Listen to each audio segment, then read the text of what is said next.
Good morning, everyone.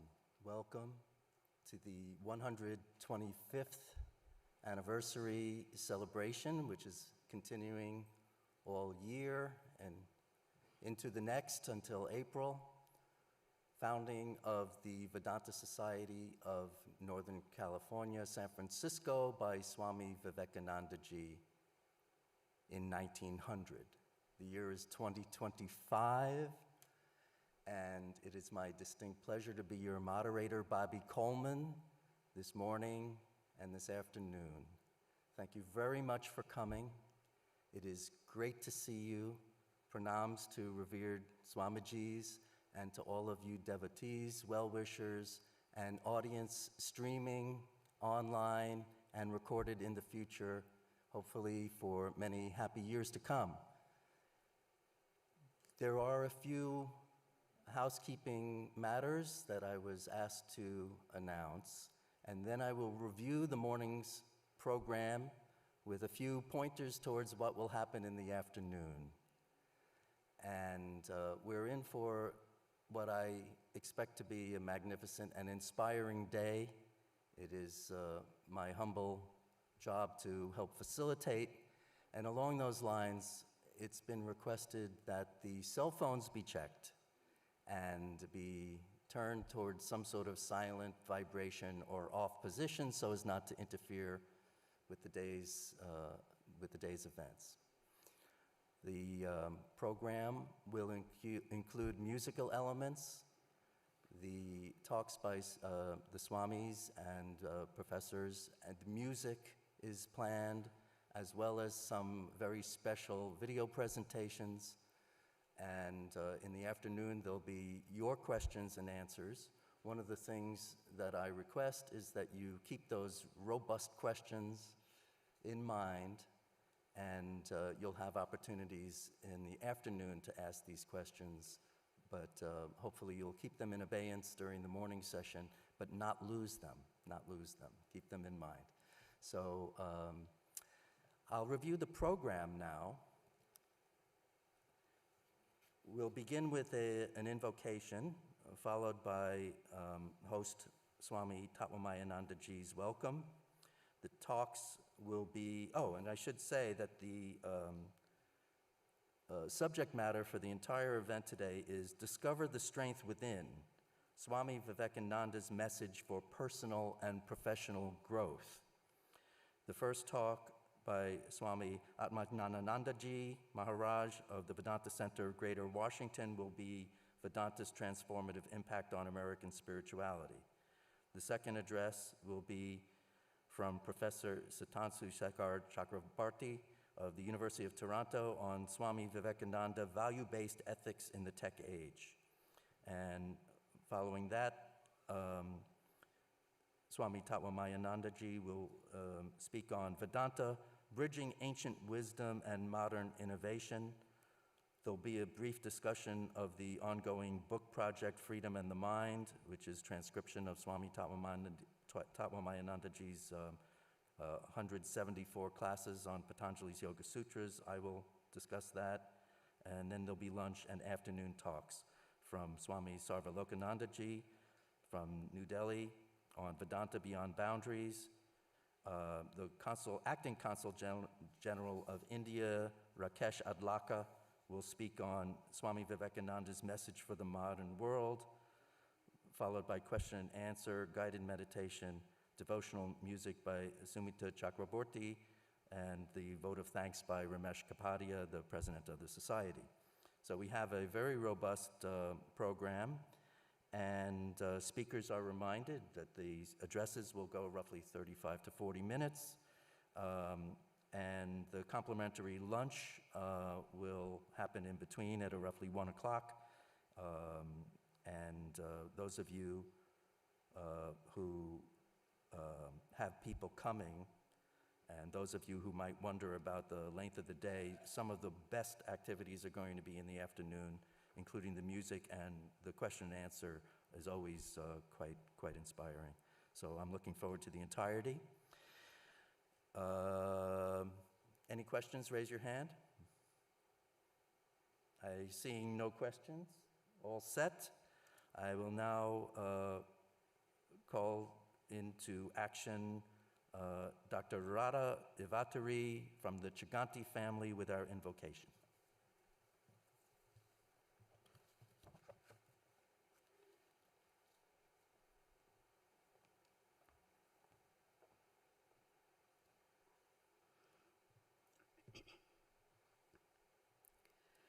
Swami Vivekananda is a Jagat Guru who bridged the East and West with his teachings. On this auspicious occasion of 125th anniversary of his visit to Bay Area, I would like to invoke the words of another Jagat Guru, Sri Adi Shankaracharya, who wrote this Guru Paduka Stotram.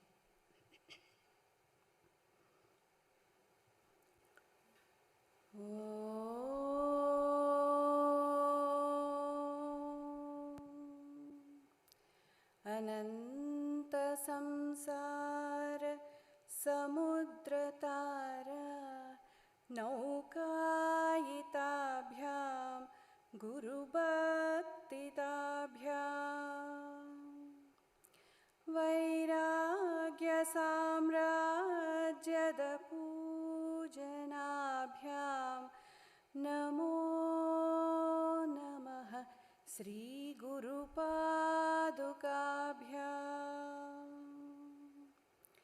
Kavitva-varashi nishakarabhyam Daurbhagya-davam Budamalikabhyam Durikritanamra vipattitabhyam Namo Namaha Sri Guru Padukabhyam Natayayoho Sri Patitam Samiyuhu Kadachidapyashu Daridravaryaha Mukascha vachaspatitam hitabhyam Namo Namaha Sri Guru Padukabhyam Nalikanikasha padahridabhyam Nana vimohadi nivarikabhyam Namajjanabhishta tatipradabhyam Namo Namaha Sri Guru Padukabhyam Nripali Mauli Vrajaratnakanti Saridviraja Jashakanyakabhyam Nrupatvadabhyam Natalokapanktehe Namo Namaha Sri Guru Padukabhyam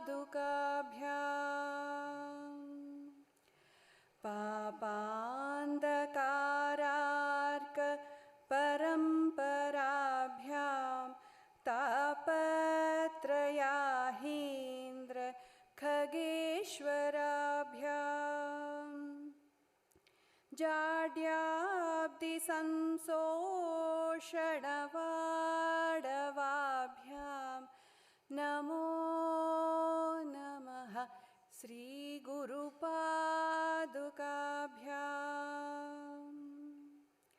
Shamadhi Shatka Pradavaibhavabhyam Samadhidana Vratadikshitabhyam Ramadhavangri Sthirabhaktitabhyam Namo Namaha Sri Guru Padukabhyam Swarchaparanam Akhileshtadabhyam स्वाहा सहायाक्ष दुरन्दराभ्यां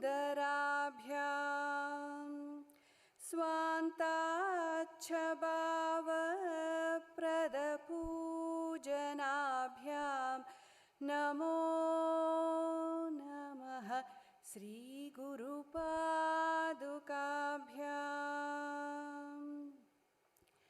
कामादिसर्प व्रजगारुडाभ्यां विवेकवैराग्य निधिप्रदाभ्यां बोधप्रदाभ्यां धृतमोक्षदाभ्यां नमो नमः श्रीगुरुपादुकाभ्यां नमो नमः श्रीगुरुपादुकाभ्यां नमो नमः श्रीगुरुपादुकाभ्याम्.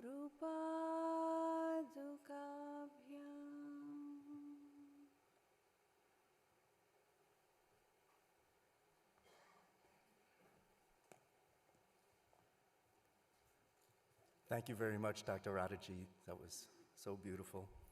And now, with pleasure, I invite up for welcoming remarks our Minister in Charge in San Francisco, Swami Tattwamayananda Ji Maharaj.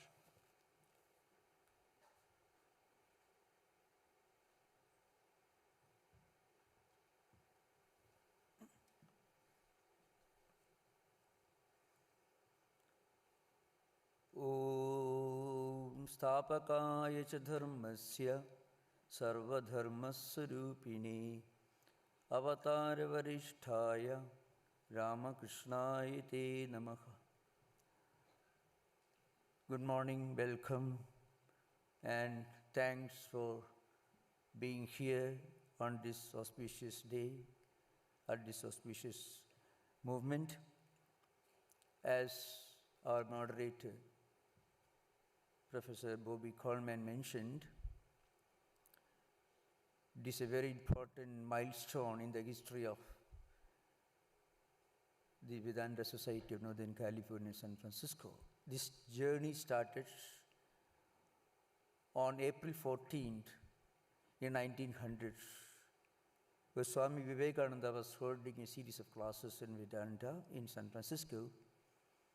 A group of students who were interested in Vedanta requested him to start an organization, and Swamiji founded what later came to be known as the Vedanta Society of Northern California, San Francisco. At that time, it was known as Vedanta Study Group. And another important landmark in the history of the Ramakrishna movement in the West, or Vedanta movement in the West, and a very important milestone in the history of religious spiritual tradition of this new continent, the United States of America, was started by Swami Atmajnananda, who came to Shanti Asama in San Antonio Valley, where a piece of land was donated by a devotee in New York to Swamiji, Swami Vivekananda, who delegated Swami Atmajnananda to come to San Francisco, rather Northern California, and start a Vedantic Hindu monastery. So the first Asian spiritual institution was in Shanti Ashrama. And that small building still stands today intact. And our guest Swamijis who arrived the other day, Swami Sarvalokananda, who came from Delhi Ramakrishna Mission, he went there yesterday and he saw the place. So you can imagine a tiny building that withstood to survive no less than 2 devastating California fires, Shanti Ashrama. And then this organization continued its journey. There was this first Hindu temple, which was built by Swami Atmajnananda, completed 1905, inaugurated. on January 7th, 1906, which again, surprisingly, I don't believe in miracles. Miracles are interpreted as divine intervention in the history of Catholic hierarchy, Christian hierarchy.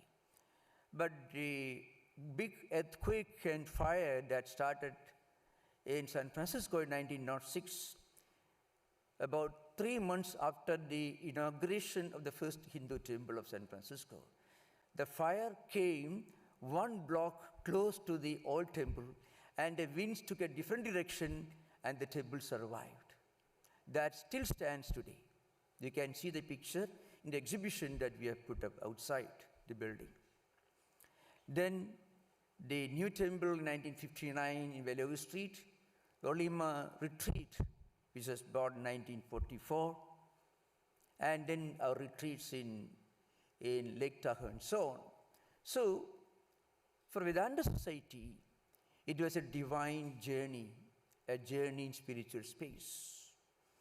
And I am taking this opportunity to express my namaskar, pranams, and thanks, primarily to begin with Swami Atmajnananda ji. The Swamiji is sitting on the front row, more than 93 years, and we are very grateful to him because he graces every single occasion, every single important puja program that we hold in Beluga Street or Shanti Ashrama. Swami Atmajnananda ji, I should begin by expressing my thanks to him for gracing this occasion. Then we have Swami Prapanananda ji, who is the minister in charge of the Vedanta Society of Sacramento. And then our distinguished speaker, Swami Sarvalokananda ji, who is the secretary of the Ramakrishna Mission in Delhi, the capital of India, and Swami Atmajnanananda ji, who is the minister of the Vedanta Society of the capital of this country, Washington, D.C., and Professor Sitansu Chakravarti is an academic, and more than being an academic, is a devotee of Vedanta and a devotee of the spiritual tradition that goes by the name of Sri Ramakrishna, Vivekananda, and Holy Mother, Sri Sarada Devi. So he's also one of the distinguished speakers. I take this opportunity to welcome all of them and to thank them for being here. And much more importantly, to every one of you. We have so many other responsibilities, so many other occasions. You chose to spend this day here in this hall and bless this occasion. My thanks, my namaskar, and my pranams to every one of you, to monks, devotees, friends, and all well-wishers. Thank you. Namaskar.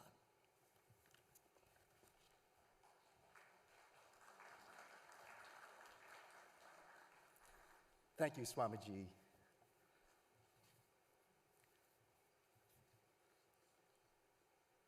With great pleasure, I introduce to the podium and commend to all of your eager ears Swami Atmajnanananda ji of the Vedanta Center of Greater Washington, D.C., speaking on Vedanta's transformative impact on American spirituality.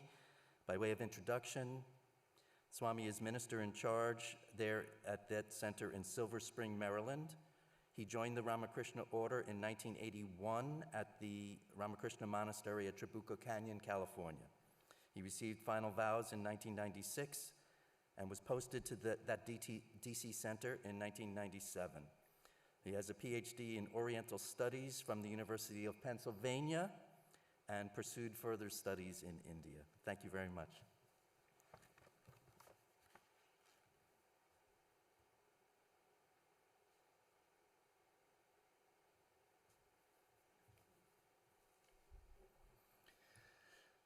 Good morning, everyone. Let me start by thanking Swami Tattwamayananda ji and all the organizers of this wonderful occasion. It's a great privilege, great blessing for me to be a part of this. I have some special reverence for Swami Vivekananda, and knowing that this was one of 2 centers that he started himself is something very, very special. 125 years This is really a very wonderful occasion. I want to offer my pranam to all of the assembled Swamijis here. Or Swami Aparanandaji, I have to say personally that when I joined in Southern California, that Swamiji was the assistant head of the center at that time, and I had the privilege of becoming very close with him. And I really appreciate his love and guidance and everything for so many years. I remember Maharaj, how we used to walk every night together in the parking lot when I was there for that 1 year. And Swami Prapananandaji Maharaj, Swami Sarvalokananda Maharaj, and of course my Dada, Swami Vedanandaji Maharaj. So it's a great privilege, and I thank everyone involved with this, our other speakers, Dr. Professor Chakravarti, whom I know from visits to Toronto, and to see all of you here. It's a very wonderful occasion. I was given a topic. I'll read the whole topic. You haven't even heard the full topic. It's a long thing. From Chicago to the world, Vedanta's transformative impact on American spirituality and discovering the strength within. So I thought such a big title was very befitting for such a big personality, Swami Vivekananda. And I'll do my best to try to give some indication of what his impact was on this country, on the West in general, and really on the world. It's not a very easy thing to determine, and we'll find that his impact came on different levels at different times to different classes of individuals, that some were great thinkers, some were great scientists, some were ordinary people, some were very simple people. Some of the influence is on people that we don't know, that we'll never have any idea how they were influenced. We have some idea that Swamiji really opened up the door to Vedanta in the West. Now, if Swamiji hadn't come, would there be no Vedanta today? Probably it would have come somehow, but he was the instrument. He was the instrument of the Divine Mother, and he was really the mouthpiece for Sri Krishna. I remember once hearing a talk given by Swami Shankaracharya, and he made a beautiful observation. You know, many of our temples, especially South India, there'll be the image that always remains inside the temple, and there'll be a separate image that can go out for special occasions to be taken around the temple and other things. That Sri Krishna was the image that remains in the temple. Swamiji was that same image that goes out and spreads the word that everyone can see outside of the temple. So when we think of Swamiji, really, he was the creation of Sri Krishna. He himself said that Sri Krishna could have made thousands of Vivekanandas from the dust of the earth. So that was the source of his strength, that just as Hanuman felt he was the servant of Sri Rama, that Swamiji had that feeling that he was the servant of Sri Krishna. I think it's important for us to understand the nature of society at the time that Swamiji came here. Sometimes we think, so many years ago, it was very backward, but actually I think it was relatively enlightened period in this country. It was only a couple generations removed from Thoreau and Emerson and the Transcendentalists. We had the great poets, Walt Whitman, and Theosophical Society was already there, Christian Science, a lot of what we would call free thinking. These free thinkers movements that were there. And the society, at least among the educated people, cultured people, was quite different from today. There were no movies and television or anything. If they wanted to have some type of entertainment, it was usually something cultured. They would go to the theater, they would go to opera, and it was very common for them to attend lectures. So there are many famous lecturers at that time, Robert Ingersoll, that we know about, and others. So from that point of view, Swamiji had a receptive audience. On the other hand, I would say the vast majority of people, working class people, were not terribly interested in these things and maybe not terribly open to these things. And then we had a third class that would be the Christian missionary class, those who felt that India was what they called a benighted nation, that these were people that were throwing their babies to the crocodiles, burning the widows, and Swamiji had to deal with the fanaticism and bigotry that came from that side, plus attacked by his own people, some from the Brahmo Samaj and Theosophical Society, and so he had a difficult task to perform, but he had some type of power. The power of his words was something fantastic. I'll give one example. The example is me. That when I was a young man, somehow, it's a long story, I won't go through the whole thing, I found myself in what was then called Madras. And it was just by chance my 24th birthday. And I wanted to buy myself a present. Those days I was very, very austere, or cheap, you could say. So I went into a bookstore looking for the cheapest book that I could find. And I saw on the bottom shelf, I remember clearly, Teachings of Swami Vivekananda. So I bought that book. And the power of the words of Swamiji, they just changed my life forever.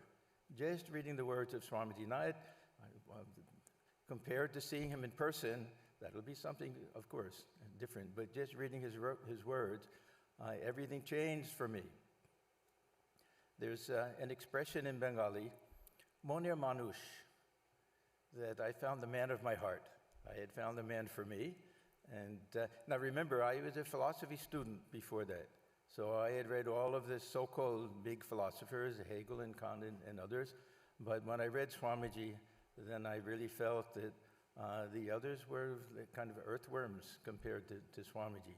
And what really attracted me more than anything else was the compassion. That love for the poor, that feeling of oneness with everyone. So really, my life was changed just by reading the words of Swamiji.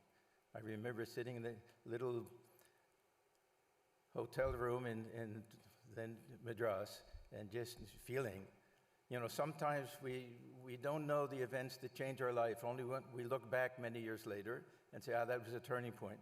But I knew it was the turning point at that moment.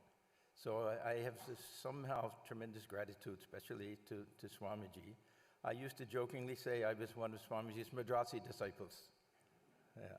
So anyhow, I'm especially happy that for these different reasons that I can speak about some of these different things.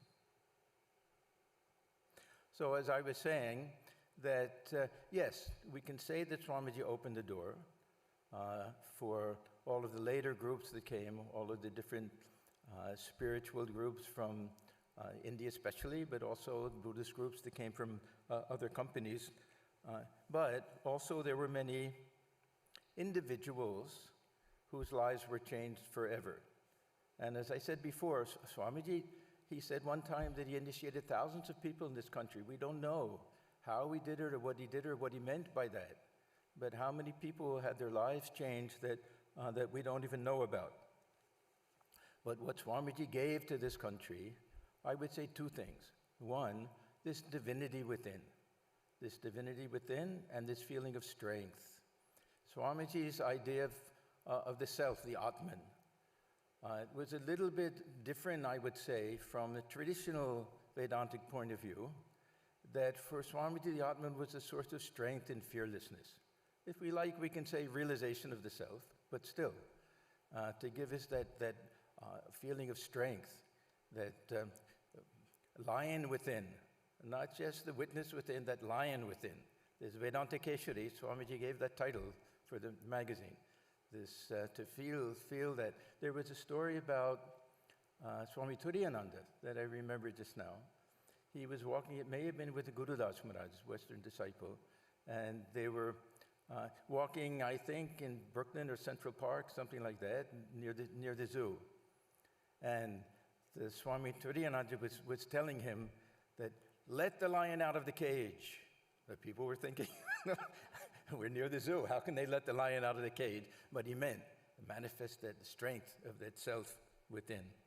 So I think that this was a great gift that Swamiji gave, that don't look for God anyplace else, look for God within, see God within all beings, feel that love and compassion for all beings.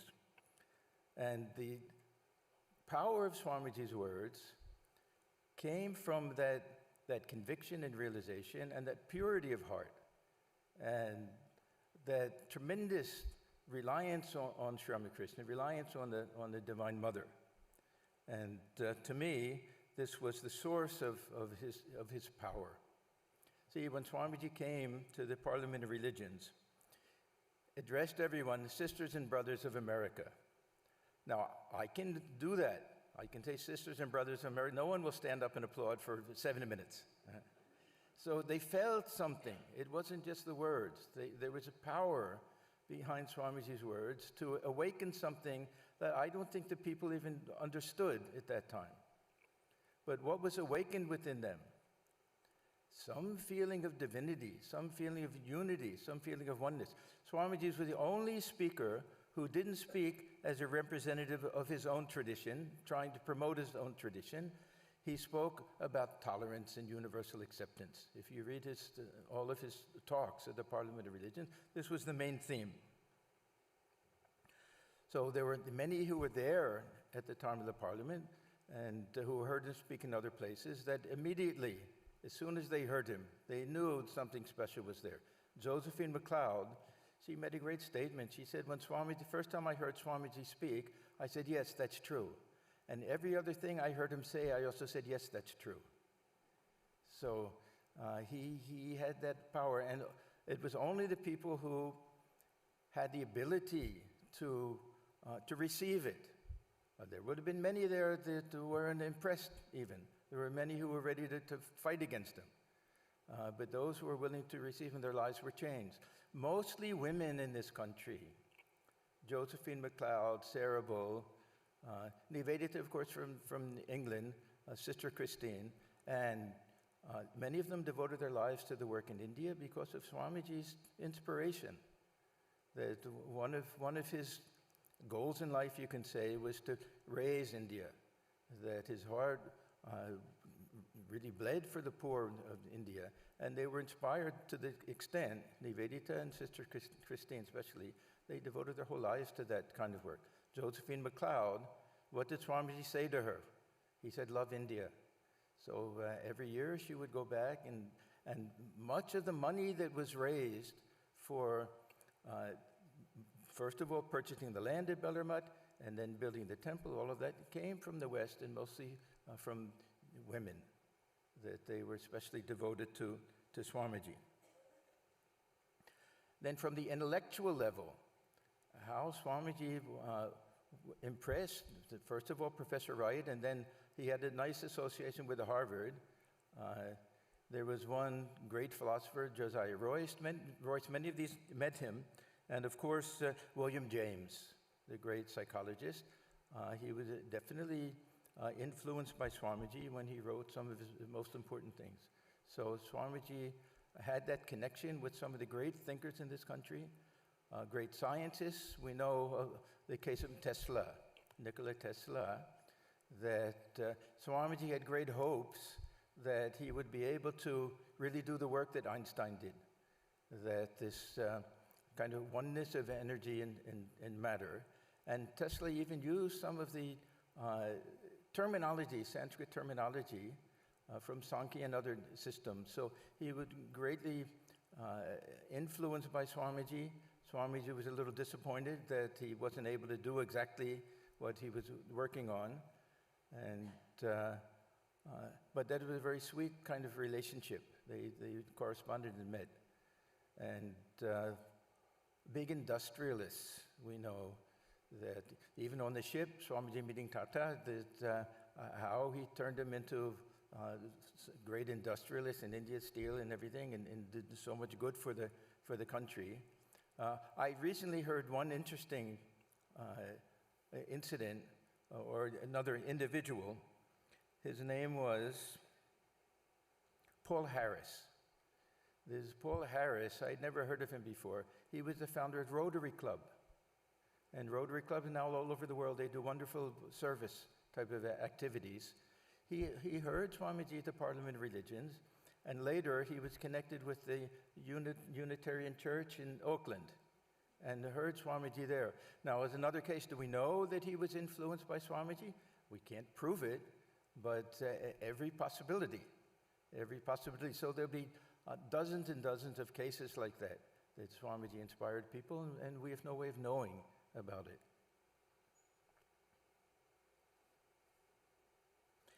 One of the most interesting examples is John D. Rockefeller. This is a well-known incident. Some people question that did this actually take place, but it was recorded by Emma Calvé, Madame Calvé. She was, we can say, disciple of Swamiji. She was the best-known opera singer of her day, a very reliable source, and she recorded this.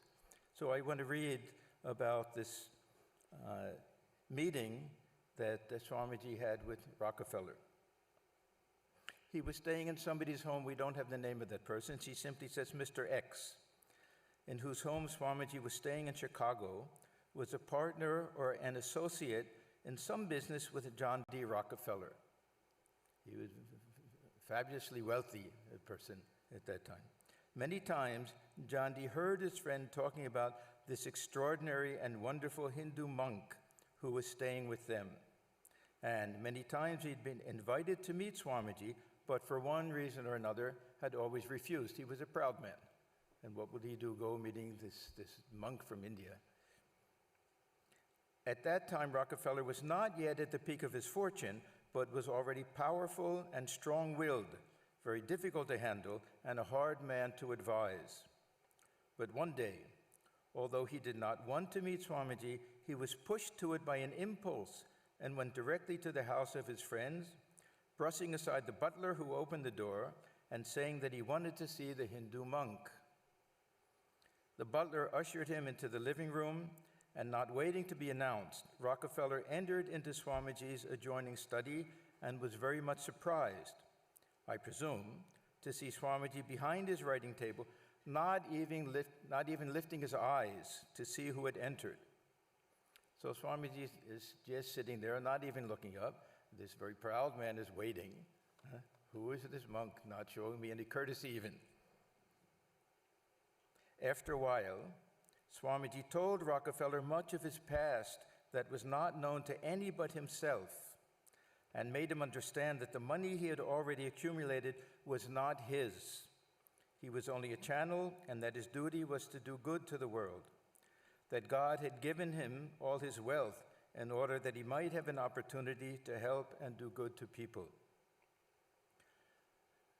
Rockefeller was annoyed that anyone dared to talk to him that way and tell him what to do.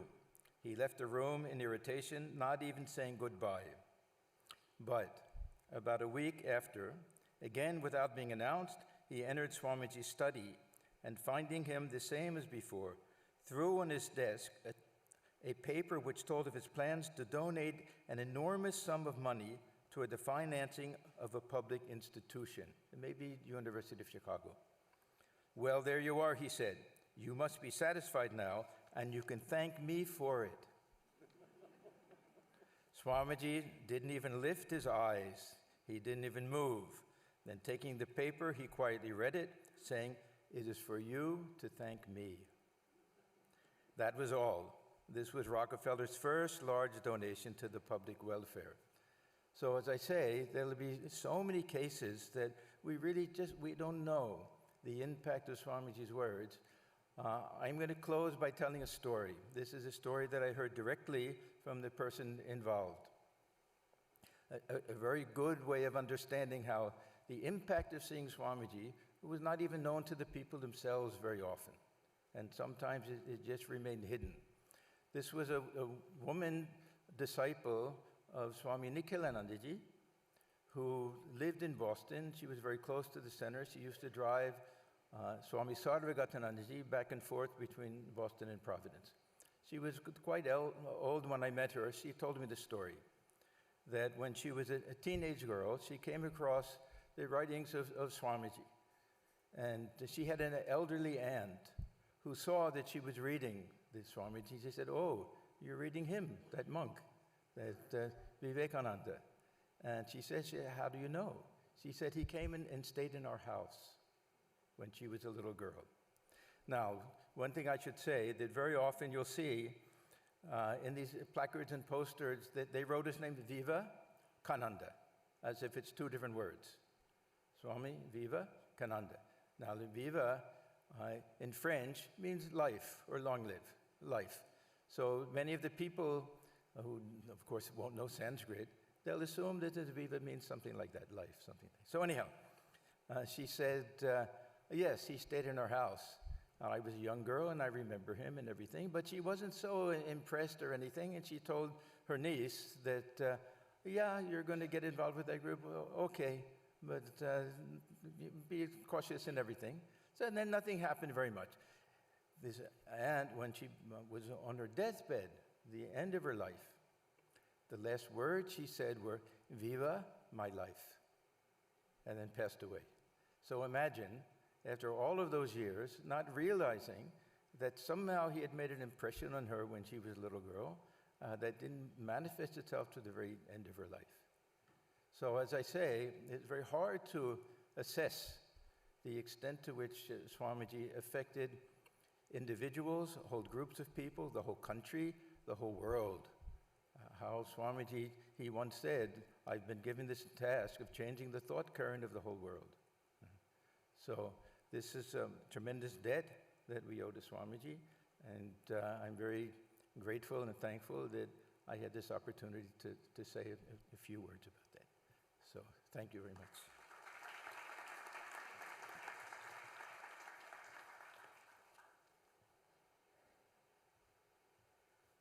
Thank you so much, Swami Atmajnanananda ji Maharaj.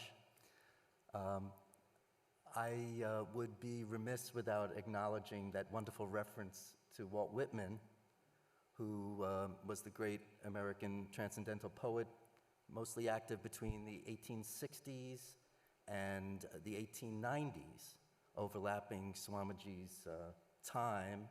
And I happen from, you can tell from my accent that I'm from that specific locality where he was raised, and so was I. So I very much appreciate that reference to Whitman, the great American poet whose name should be remembered and his works, especially Leaves of Grass, should be read.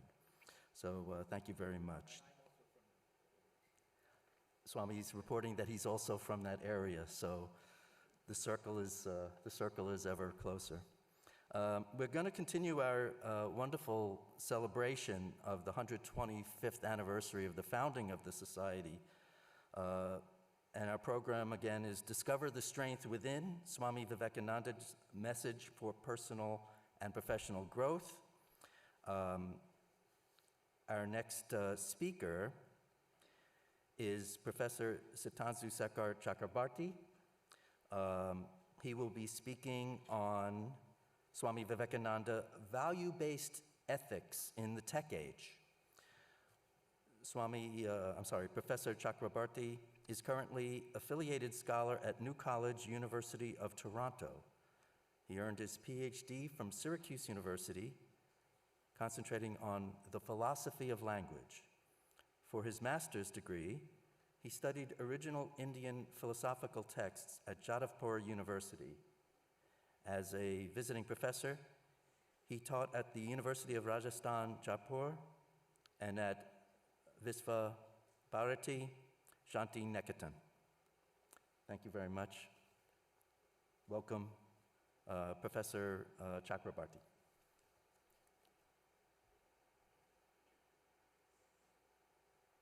Namaste. I express my obeisance to Thakur Sri Ramakrishna, Ma Saradamani.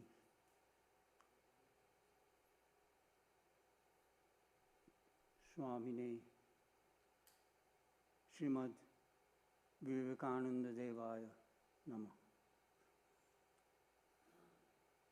As we meet, well, I have packed, please bear with me, I have packed a lot within my short speech. As we meet this morning at Cupertino to celebrate the inauguration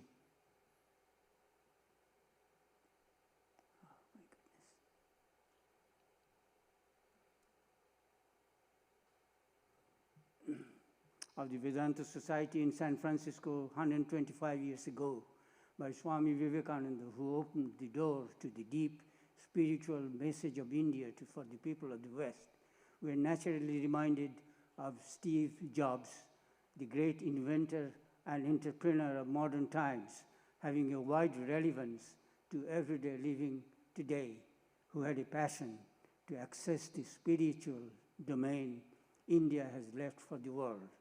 It is but normal on our part to attempt to find a possible link between the lifelong spiritual pursuit of Steve Jobs and the contributions he made to the world. Spirituality certainly was a passion for Jobs, although he didn't pursue it for success in life, even though the pursuit certainly must have helped him in his work, we may safely imagine. Spirituality held its intrinsic value to him, as classical Indian music, for example, does to the music lover, so much so that a query relating to the influence of music on the practical job the music lover performs becomes virtually irrelevant. As for a spiritual person, however, she is a total being to whom life bears a meaning, a fact conducive, no doubt, to the practical life situation she is in to a large extent.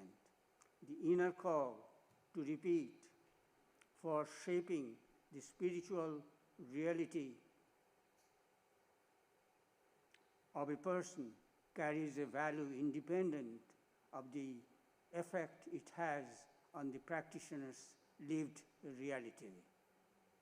Swami Vivekananda points out in his series of talks in London during November 1896, entitled Practical Vedanta, the practical relevance of the deep Vedantic ideas to the everyday life situation without reducing the lofty ideas of Vedanta to the sphere of their practical application.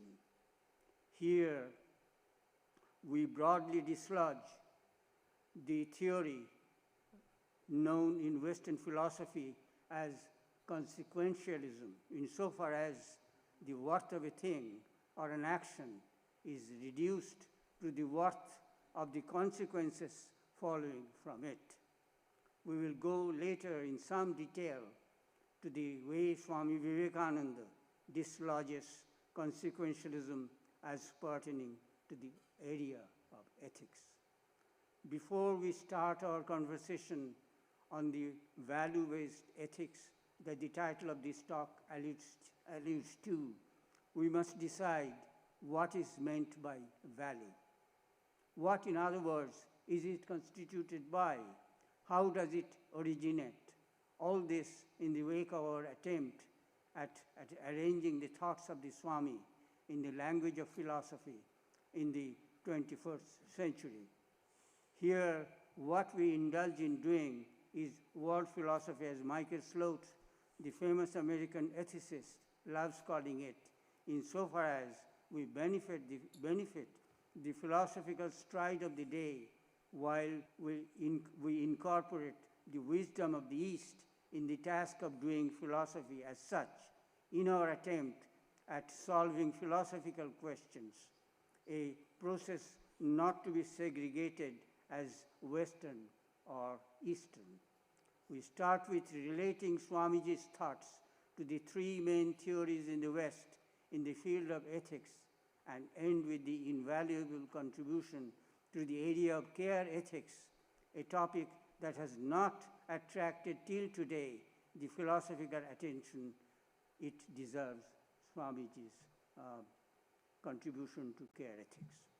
By the way, perhaps I might mention that I happen to be the president of the recently incorporated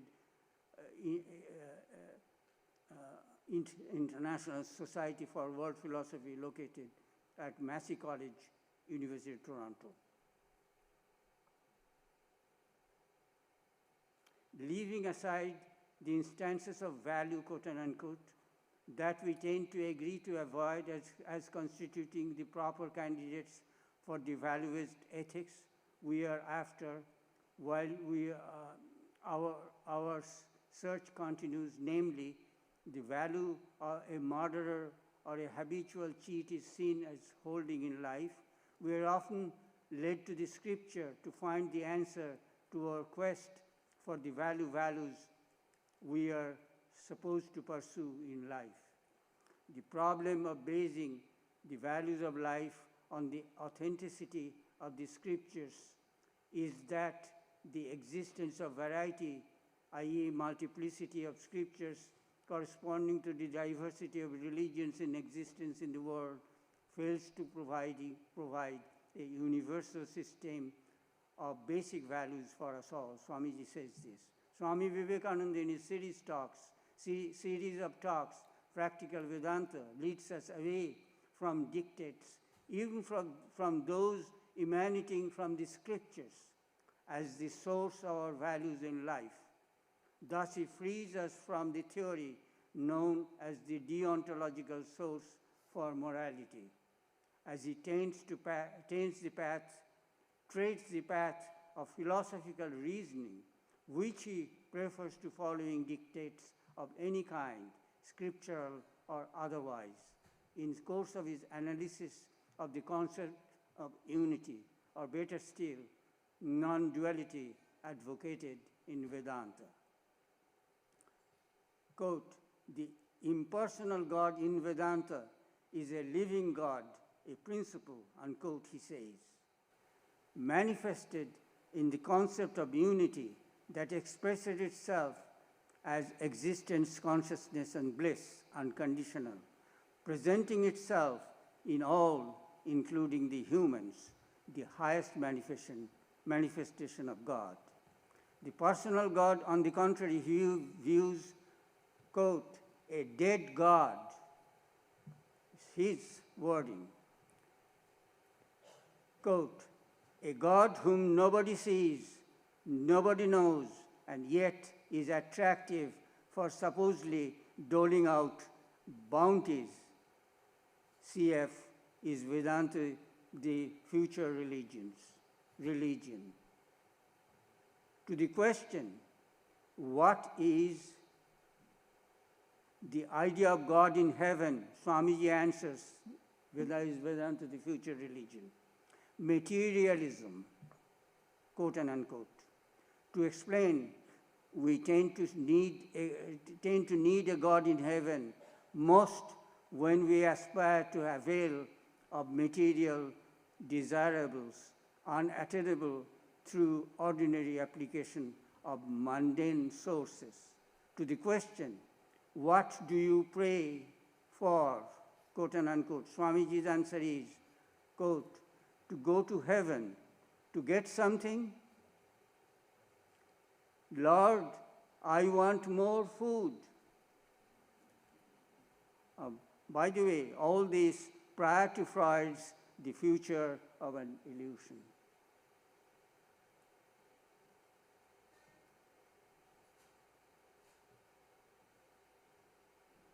The only God to worship, he says, is the human soul in the human body.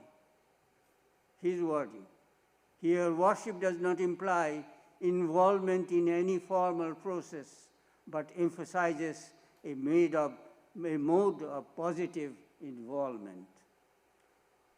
We need to take a special note of the way Swami Vivekananda elevates the existing Hindu practice of the formal worship of the Divine Mother in the form of a living, young, unwed woman, a system known as Kumari Puja, to the secular form of the informal worship of the concept divinity, which we have already quoted, Swamiji designated as a principle. That is a principle. In the manifestation of the basic principle, existence, consciousness, and bliss in the living human form. Here, he substitutes the worship of the divine being by that of a living person in flesh and blood, in and through a day-to-day interface with her. As manifested, quotation, as manifested beings, we appear to be separate, he says, but our reality is one, and the less we think of ourselves as separate from the one with capital O, the better for us, he says. From the monistic principle, quote unquote, which seeks to surface itself in us all the time, quote, we get at the basis of ethics. From the monistic principle, we get at the basis of ethics. And I venture to say, Swamiji continues on, that we cannot get any ethics from anywhere else. Brahman is not conceived as an entity. This is important. Brahman is not a thing, an entity. Like the personal God. Quotation, how can you expect morality to be developed from fear of the personal God? Swamiji says. In this specific context, as promulgated in the scriptures, Swamiji raises the question. Certainly, the threat of committing sins aggravated by the threat of eternal suffering in hell is not the road to morality. This is my interpretation. Religion, quotation, he insists, must become broad enough, unquote, to accommodate reason. Religion must accommodate reason. However, we need to aim at nothing short of a realization, Swamiji insists. The only power is in realization, he says. That lies in ourselves and comes from thinking. This is Swamiji's wording. Realization, in other words, is triggered by thinking. Here he follows the age-old Vedantic path of Shravana, i.e. listening to the words of wisdom, followed by Manana in the sense of meditation or contemplation, as the term has been famously used by Descartes, leading finally on to Nididhyasana, or meditation in the spiritual sense, whereby realization is attained relating to ourselves and the divine principle. Descartes shows us an example of non-spiritual realization nonetheless, in his famous sequence of expressions, cogito ergo sum. The philosophical doubt was disseminated by realization. This kind of Vedantic monism needs to be realized in order to get at and secure the foundation of morality in society, while of course not pursuing the monistic principle in us is there a priori. I'm trying to pitch in the modern terminology of philosophy. The monistic principle is nothing foreign to us, is there a priori, waiting to be manifest and surface out in the open. From the deep to the surface level, if we borrow the Chomskyan terminology used in the field of linguistics and psychology, it is nothing new or emergent. We adopt or employ for ourselves. Romarola insists in his written communication with Freud, who dumps religion, as Freud does, as an illusion that people of diverse cultures, including Roland himself, find themselves immersed in the oceanic feeling that he considers to be the subterranean basis for all religions. So at the back of all religions, there is a spiritual mode which intends to surface out. In other words, he pleads for spirituality, the unifying force lurking behind religion, with all the faults the latter is associated with. Religion has all its faults, and wants the former to be saved and nourished, not the least dispensed with, the spirituality behind religions dispensed with, while the latter is found faulty. The fact of the oceanic feeling he finds impossible to ignore as we analyze the concept unity. Here he seems to allude to the state of realization at a level not amounting to the highest possible. Well, he has expressed his views in his writing on Swami Vivekananda and also Sri Ramakrishna. Wasn't this oceanic feeling we find compelled to ask ourselves that Steve Jobs was responding to as he made his 7-month-long trip to India in mid-70s?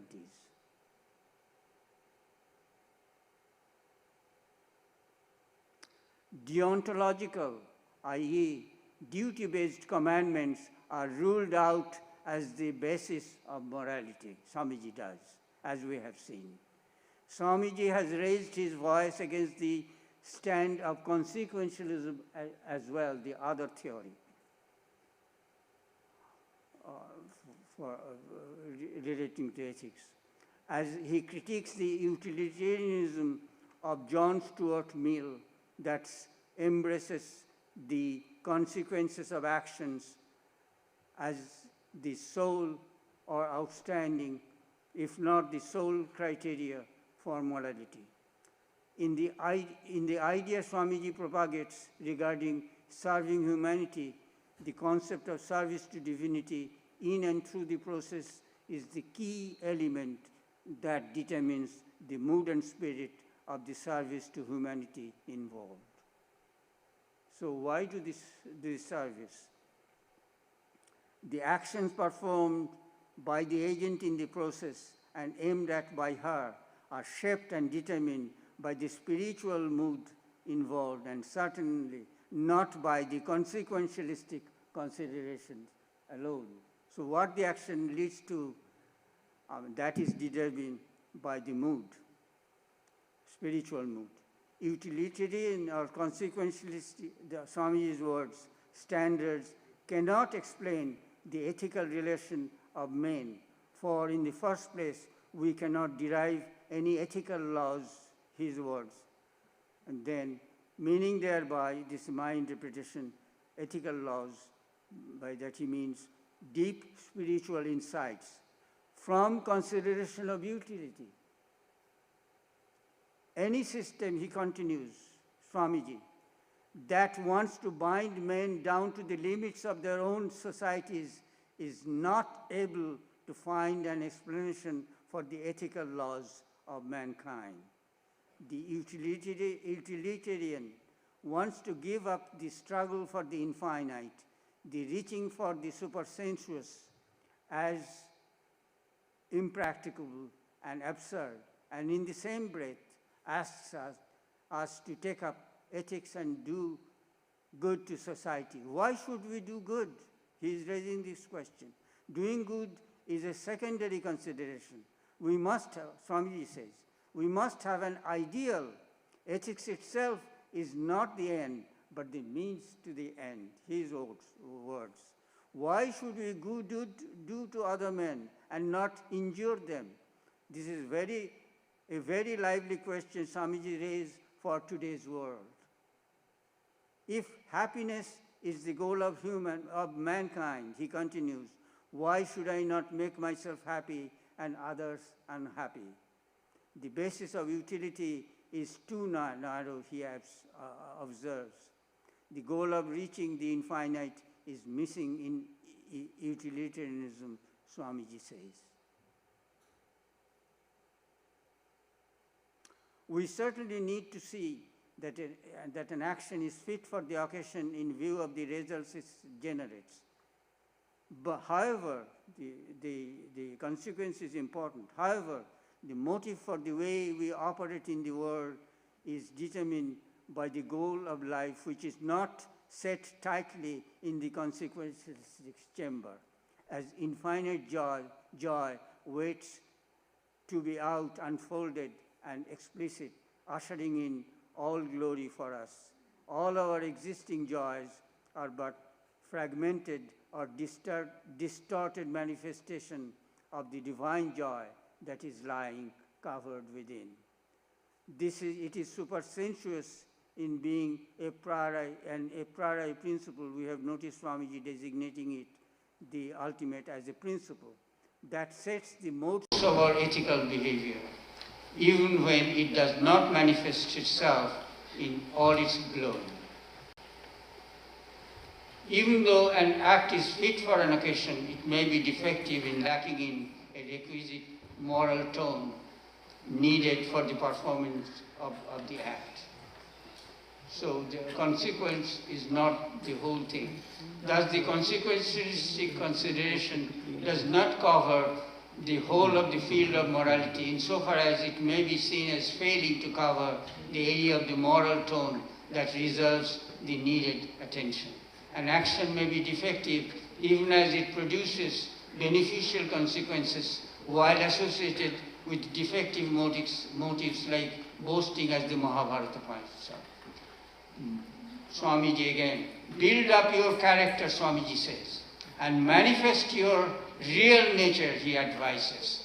The effulgent, the resplendent, the ever pure, and call it up in everyone that you see. This is Swamiji's words. Personal growth and growth in the professional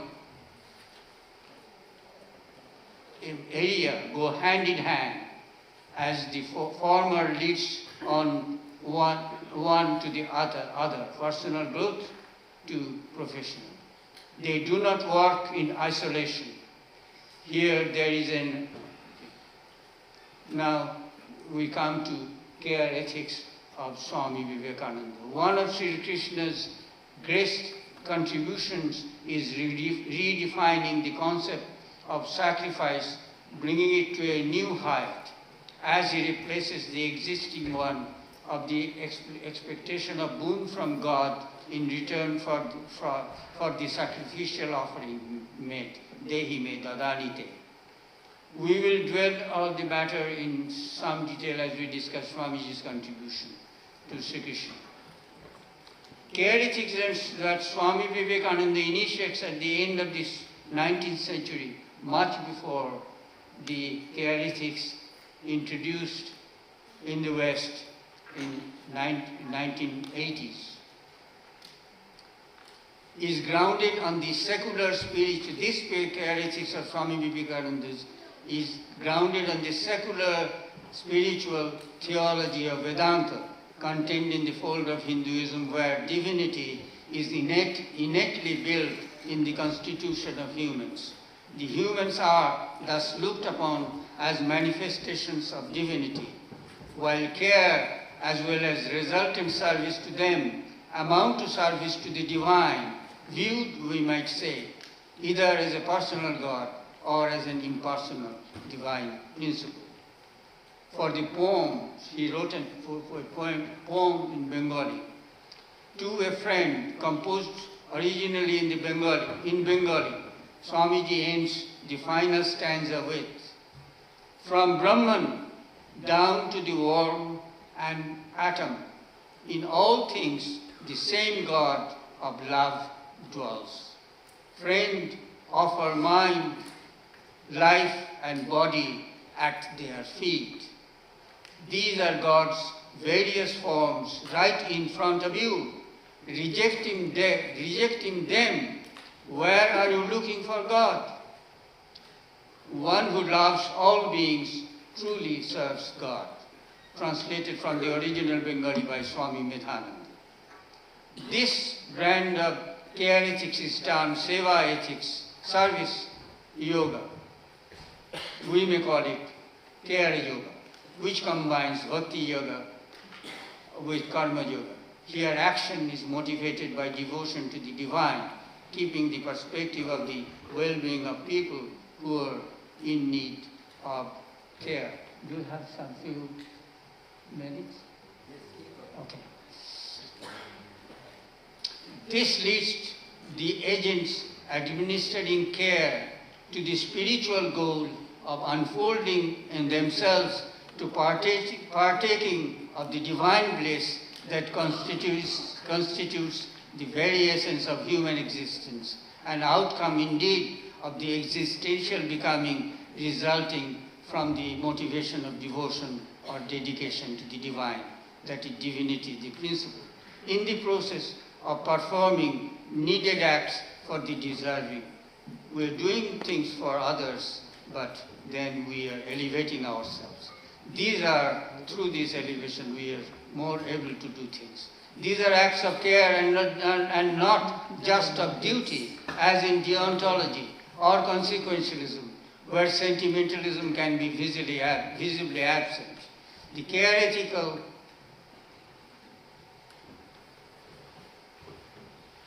stand here is derived from the sentimentalist relation one builds in the process of phenomenologically relating to the divine, which is more of a lived phenomenological reality concept than an ontological exists. No God out there, but God in my experience. Okay.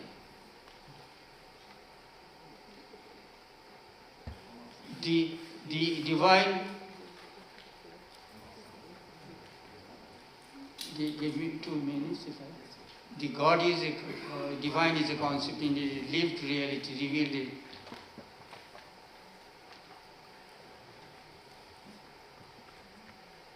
So long we have dealt with the personal growth situation, I'll end with this.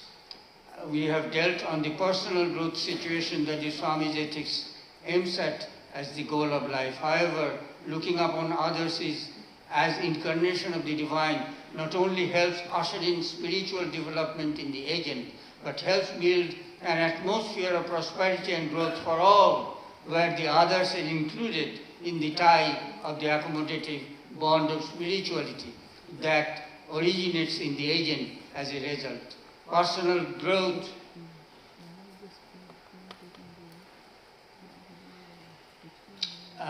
places one in a position to perform one's involvements around, including those relating to one's job in a comprehensive and holistic fashion, a situation conducive indeed to professional growth of the agent.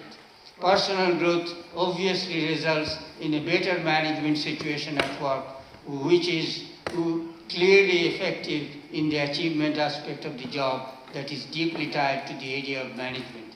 The logic of personal growth, as incorporated in Swami Vivekananda's Care Yoga, accommodates personal growth in the midst of prosperity for all. Here Swamiji successfully replaces the consequentialistic slogan of the maximum good for the maximum number of people by the virtue ethical one of the growth and prosperity for all. Thank you very much. I hope this will be accommodated in the academic level of discussion at universities today in the West. Yes, ditto that. Thank you, Professor Chakravarti. Thank you very much. It's thrilling when the discussion of ethics in the tech age comes from a passionate academic philosopher who offers passionate practical philosophy as well. Very much in the spirit of Swami Vivekananda ji. I'm pointing, of course, to this magnificent portrait projected behind me. So, thank you again.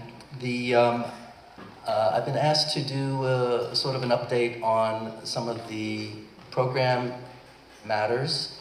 And first and foremost, these addresses are likely to stimulate good questions from you. And we encourage you to retain those questions so that we can have a conversation during the afternoon session, which is often the liveliest part of our programs. So again, the question and answers are coming up after lunch, which is scheduled at 1. There'll be videos and there'll be more music in the afternoon. So lots more to come. Again, our program today is Discover the Strength Within, Swami Vivekananda's message for personal and professional growth, and we're celebrating the 125th anniversary of the founding in 1900 of the Vedanta Society of Northern California, San Francisco. Field of life. The video presentations that you're about to see were produced in-house. By the way, thank you also to the auditorium and De Anza College's team, Alex over here, Nate from the sound man, Sean, and the entire team who worked tirelessly. This morning we observed them getting ready for our presentation. Hopefully all is going as well as it appears to be going sound-wise, and we're doing our part to not crowd that microphone.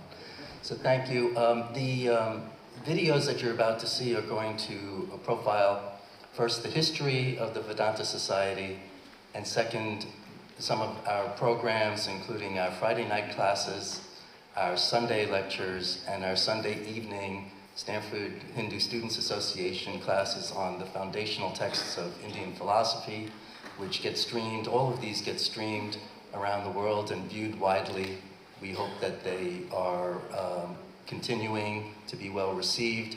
And these two video presentations we're very proud of. The house lights will dim for the viewability of these videos. So I'm queuing up the dimming of the house lights first.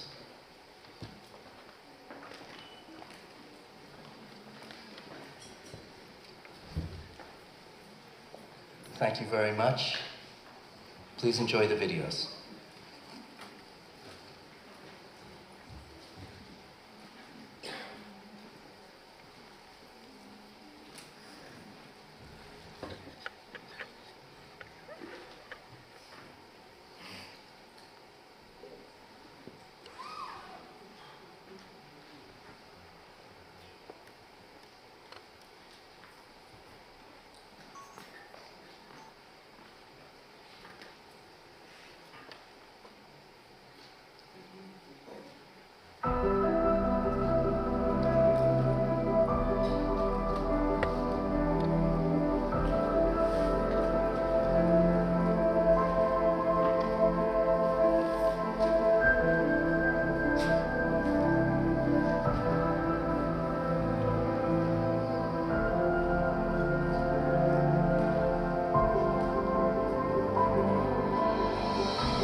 Lights, please.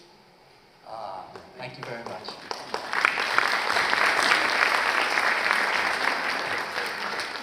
It's good to see you all again. My compliments to the AV team for doing that. The team was led by Shashi Wanpade, my great devotee, super devotee. And I wanted to highlight that if any of you here in the audience or online are intrigued by these programs, it's easy to get involved and to do it. There are Zoom classes. All of them are listed at the Society's website. Forgive me if this sounds like promotional. It's not intended as service, as a sharing. It's sfvedanta.org. So that is the Society's website. Other societies offer their classes as well. Wherever you're located, anywhere in the world, you can participate in these types of things for, hopefully, all of our mutual benefit. The rest of the program this morning will include a short talk by me, followed by some gift presentations for the morning participants and attending Swamis, and then, without holding anything up by going on too long, lunch at 1. So I'm confident that we're still very much on time. So I'm going to take a liberty right now, because the subject is discovering the freedom of the strength within. And I'm going to try to exemplify it in a possibly corny way, but let it be American in spirit. So I'm going to diverge from the box of this podium, and I ask for the science to assist me. Like this.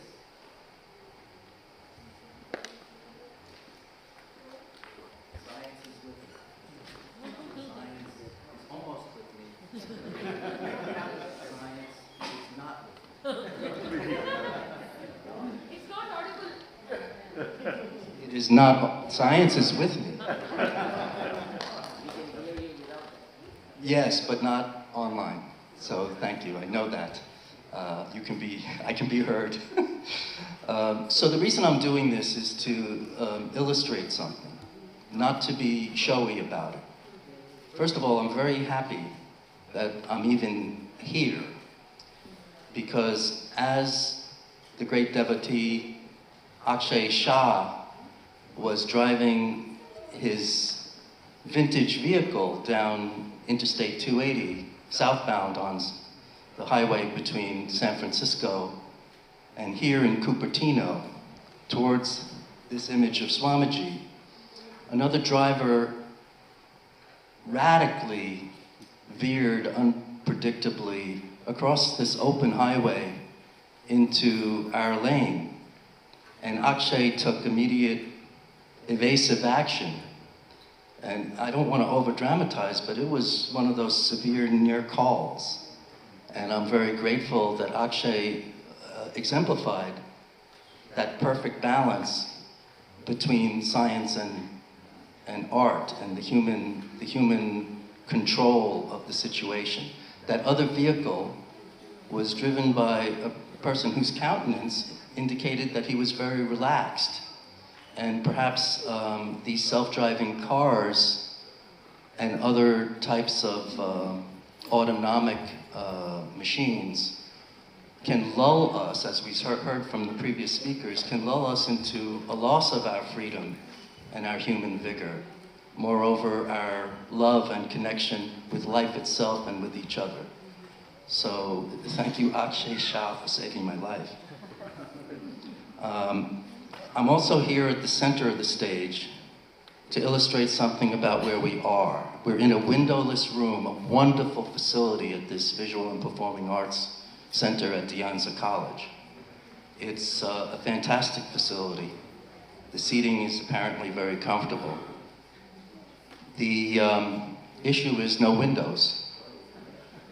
In Swami Vivekanandaji's time, certainly in Shankaracharya's time, they might have been outdoors, they might have been in structures, but they had some access to the natural environment. What is our geopolitical position right here? There are no windows.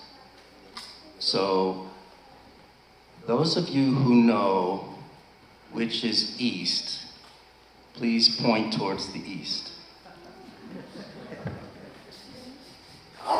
I see one, I see two, I see people pointing north and west. I see a couple more, and now I see more. So the east, where the sun rose, is that way. Obviously, the west is that way. You're facing south, I'm facing north. And here we are, and that'll change wherever we go in terms of the direction.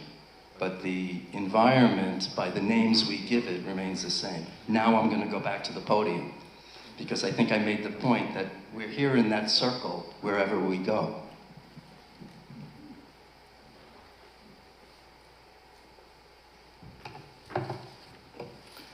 Also, we're here at De Anza College, and I'm going to be brief because this is titled as a reference to the book project, Freedom and the Mind.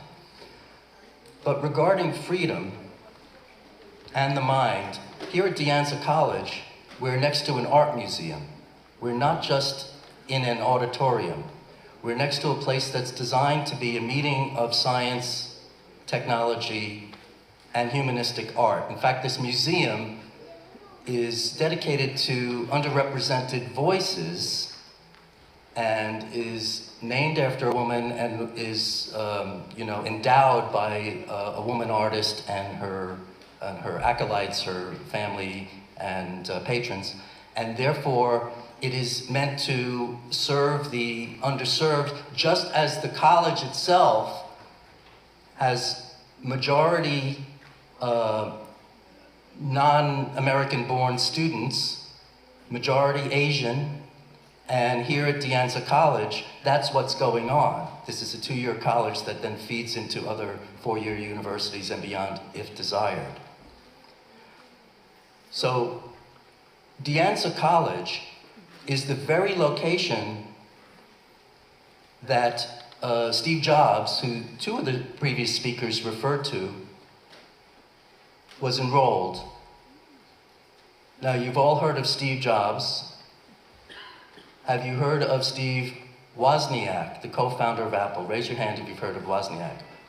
Almost everyone's hand has gone up. So Steve Wozniak also attended De Anza College, as did Chris Ann Brennan. They all went to Homestead High School nearby. And it was in Mountain View that Steve Jobs was in that famous lab that the family set up for him. This is left out of the opera that was presented in San Francisco recently, titled The Revolution or Re-Evolution of Steve Jobs. And that left out the fact that he was adopted. And it influenced his sense of what that loving connection might be with what he was trying to do with his life. And what he was trying to do with his life was very interesting, because he said this about it. He said, one moment.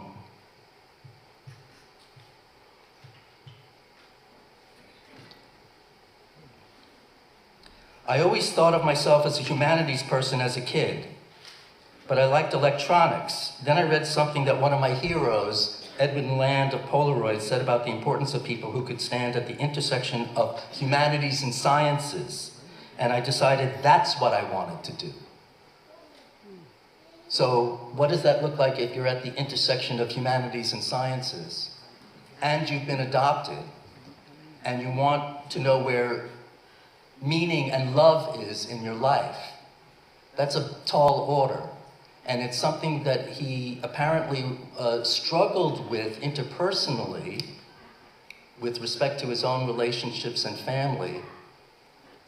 And then it was around 1984, during that time, where at the Flint Center on this very campus, the Macintosh was introduced to the world by Steve Jobs. And very famously, it was sort of a radical blow against the status quo of what technology was. This is how 1984 won't be like 1984, referring to the oppression of George Orwell's 1984. So this is, of course, a literary reference. And then it was here at the Flint Center, which was demolished just a few years ago, that many of those revolutionary products got introduced, right here on this campus. And I want to make reference to the fact that Steve Jobs, of course, had been influenced by Indian spirituality, had been to India. He had been living in spiritually imbued community at the apple farm outside of Portland. He had also briefly attended Reed College.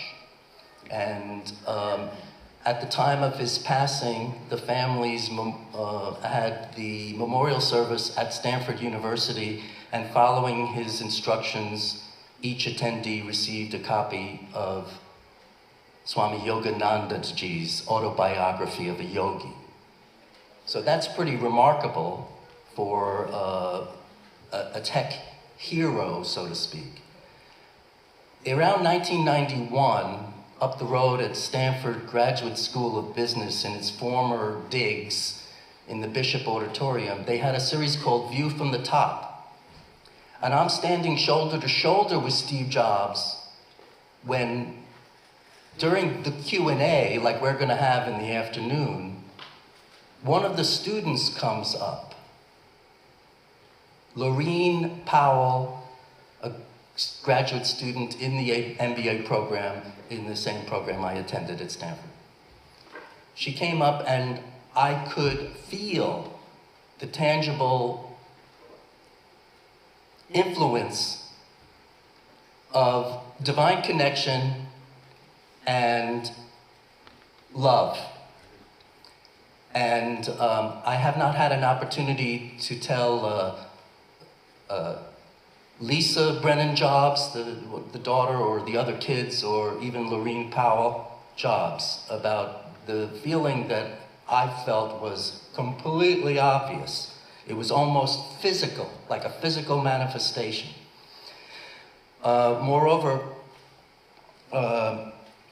the co-founder,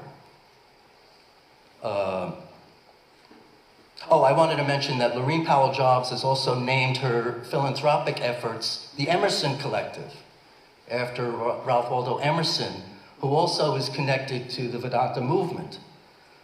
The co-founder, Steve Jobs, also faced obstacles. I did not know that he had a condition called prosopagnosia. Now, what is prosopagnosia? Has anyone ever heard of prosopagnosia? Raise your hand if you have. Nobody. This is Steve Wozniak. Steve Wozniak, the co-founder of Apple Computer. And Steve Wozniak is regarded as the great ethicist of that story. He, of course, shared his early Apple stock with the Apple employees. That's a team player. And his mother was a big activist, and he continues to be that kind of a person. He is actually such a joyous spirit that people regard him with a smile, somebody like Jerry Garcia of the Grateful Dead, one of those iconic, joyous people. And he did not get attached to money.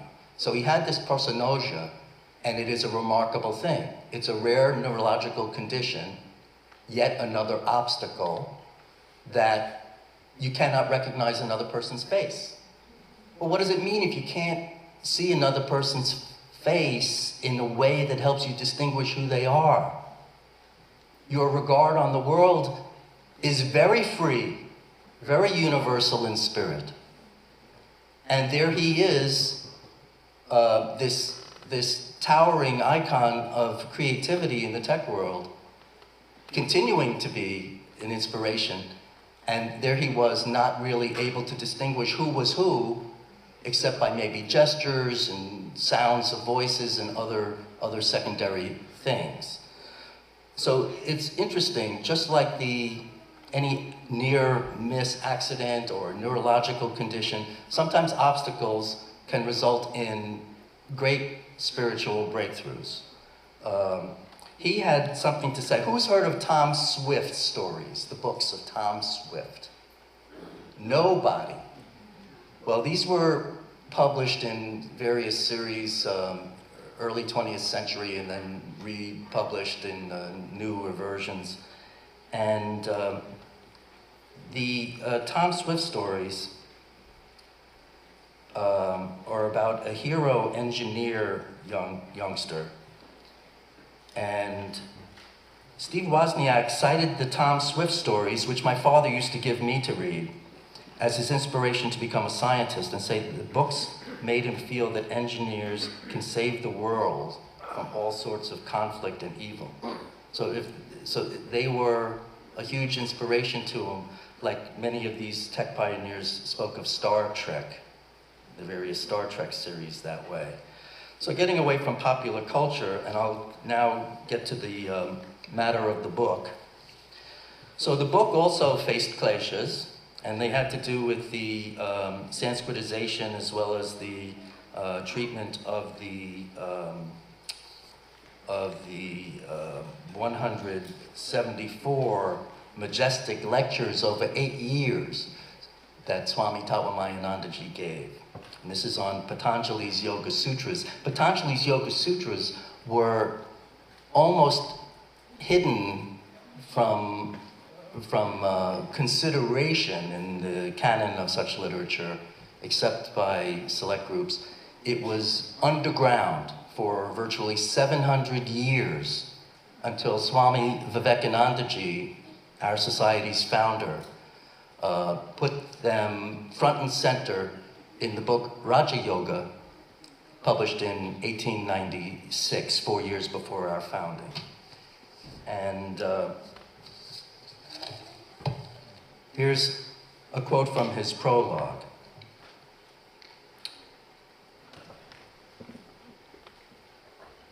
To turn the mind, as it were, inside, stop it from going outside, and then to concentrate all its powers and throw them upon the mind itself, in order that it may know its own nature and analyze itself, is very hard work. Yet that is the only way to anything, which will be a scientific approach to the subject. What's the use of such knowledge? In the first place, knowledge itself is the highest reward of knowledge. And secondly, there is also utility in it. It will take away all our misery. When by analyzing his own mind, man comes face to face, human, comes face to face, as it were, with something which is never destroyed, something which is by its own nature eternally pure and perfect, he will be no more miserable, no more unhappy. So the world always needs a refresher. The opportunity arises, and the teacher emerges to meet the needs of the day. In my experience, in Northern California, Swami Vedanta Maharaj, who's here in the audience, Swami Tattwamayananda Maharaj, who is here so benevolently. These are the teachers rising to meet the needs of this time. I received these massive binders of transcripts of these lectures, which I attended, all 174. And at the time, I found them magnificent. And it is a great, great honor to be the one to try to create a concise volume that will be a classic of its kind. The idea of taking these materials and digesting them in a way that doesn't lose, and I could go on about some of the majesty of the words in the transcripts. So the idea is to take the gems and do the hard choice of what to leave out. There have been graphics for the cover. The title is Freedom and the Mind, Ancient and Contemporary Wisdom from the Yoga Sutra of Patanjali. I'm sorry, Yoga Sutras. There is a choice to be made as to whether it's plural or not. So the shape of the book is nearly here. The Sanskritizing team, see, I've done books in other languages before, but all sorts of diacritical marks and getting it right has been the hallmark of Ramakrishna Order publications, of Vedanta Society publications, and we want to make sure that it's right. And so I thank you for your forbearance on it. I look forward to presenting the project to you soon, and I think I'm out of time. But thank you very much. It's been a great honor to moderate. Now we're going to offer some heartfelt gifts to some of the Swamis and participants who are here. Remember to please keep your questions for the question and answer session to come up in the afternoon. And checking the time, we're right on it. So, and I have a list of these honorees, and here we go. Will somebody help bring out the gifts to distribute to the morning speakers and other distinguished guests? First, Swami Aparanandaji Maharaj, who is seated here in the front row, is to receive a gift. I think that Swami Tattwamayananda will do the handoff. And while we're waiting on that, R.K. Radhakrishnan Chagante is going to come up to the stage to speak about some of the lunch management issues. We're right on time for lunch at 1.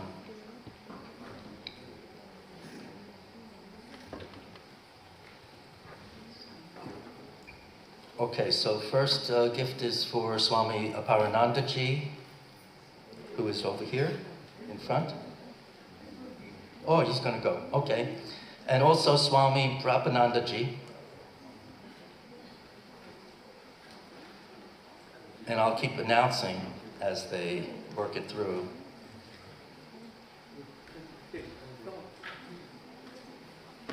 I see Swami Sarvalokanandaji on this list, even though he's an afternoon speaker.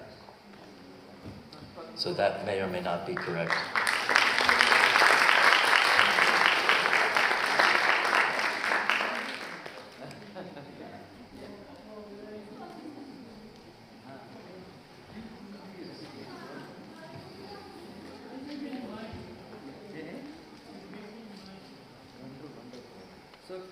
This is like the midfielders on the football field, the soccer field. Creative motion. Sometimes you can't go forward without going a little sideways.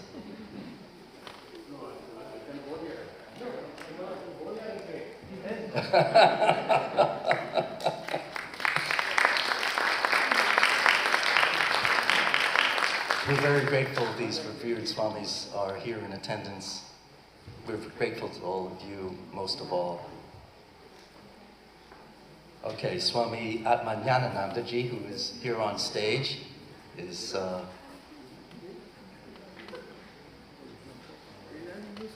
we're so grateful to our morning speakers for those wonderful addresses. Thank you.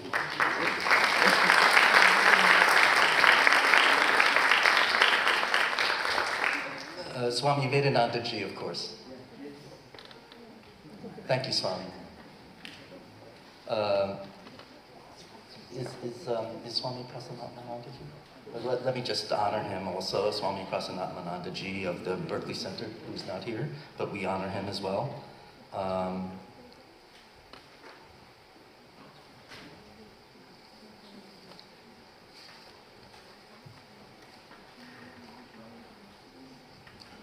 And Professor Sitansu Sekhar Chakravarti, who is here on stage, Professor Chakravarti. Thank you.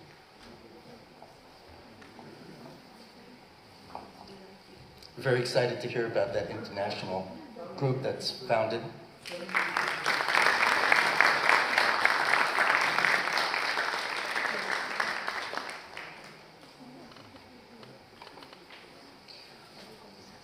Well, thank you for bearing with us.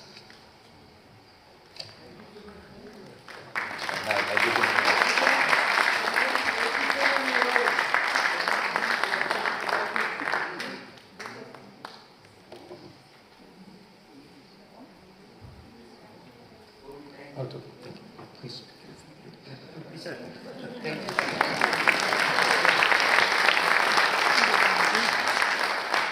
As a devotee, I'm always sheepish about these things, so I apologize.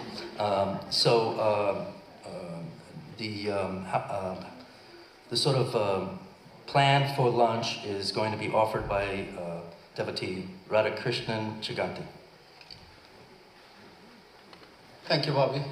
Hope you enjoyed the morning session. We have a full session in the afternoon with devotional music and a couple of speakers, so hope you stay for the afternoon session. It's a long weekend, so and thanks for coming and being with us today. So, a couple of logistics. Lunch will be served from 1 p.m. to 2 p.m. in the dining hall. It's a 2-minute walk. It's the back of the auditorium here. There are 2 exits, one to my left and one to my right. You can exit either way. And there are also from a restroom standpoint, there are a couple of restrooms in the back of the stage. Men's on the left side, women's on the right-hand side. And if it gets full, there are restrooms in the dining hall. So if it's queuing up quite a bit, I would suggest you go to the dining hall and then you have restrooms over there. In the dining hall, there are 4 lines, and they're attended by our ushers and devotees. So please make your way in and avail of the 4 lines. There are plenty of seating in the dining hall for you to seat. It's a table with 4 chairs, so find yourself comfortable. If you want to sit outside, please do so. You can do that too, and ushers will be guiding you the way to the dining hall. One request is for you to come back sharp by 1:50 p.m. Please do come back. There will be a gong. You'll hear a gong, the traditional gong heard along the way. So please make your way in as you come after finishing lunch. There are a lot of trash bins in the dining hall. You can use the trash bins. In terms of saving the planet and whatnot, we have water dispensers in the dining hall at the tea stalls, 2 of them. Please avail of them. And also there's water fountains here in this lobby, as well as probably over there in the dining hall. Quick things: as you leave, please make sure to take your belongings with you. And when you come back, you can probably find the same seat that you are in. Otherwise, ushers will also guide you to the seating. Definitely please leave the reserved signs. And I think that's all the instructions wise. So please make your way out. And just one last thing. In respect of our Swamis, they have section in the dining hall. So as you see them, please refrain them making from pranams right now, because we want them to be back. They're going to walk and be back. So there'll be an opportunity probably in the evening. So please pay attention to that. But we hope you'll be back around 1:50 p.m. when you hear the gong. Thank you so much for coming in. I look forward to you in the afternoon. Yeah. One more thing. When you do come back, there's going to be some terrific music as well as the Q&A. There have been a few seats. Those of you who might not be coming back, please call your friends and tell them to hustle on over. See you.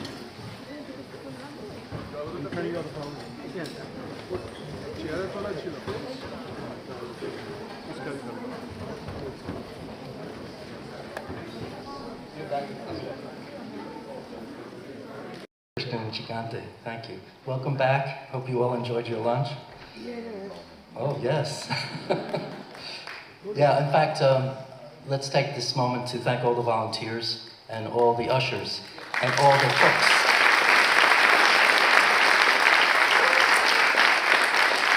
And part of the team, Pravrajika Kanti Prana and all the other pranas were also part of the planning and assistance, and we are grateful to them.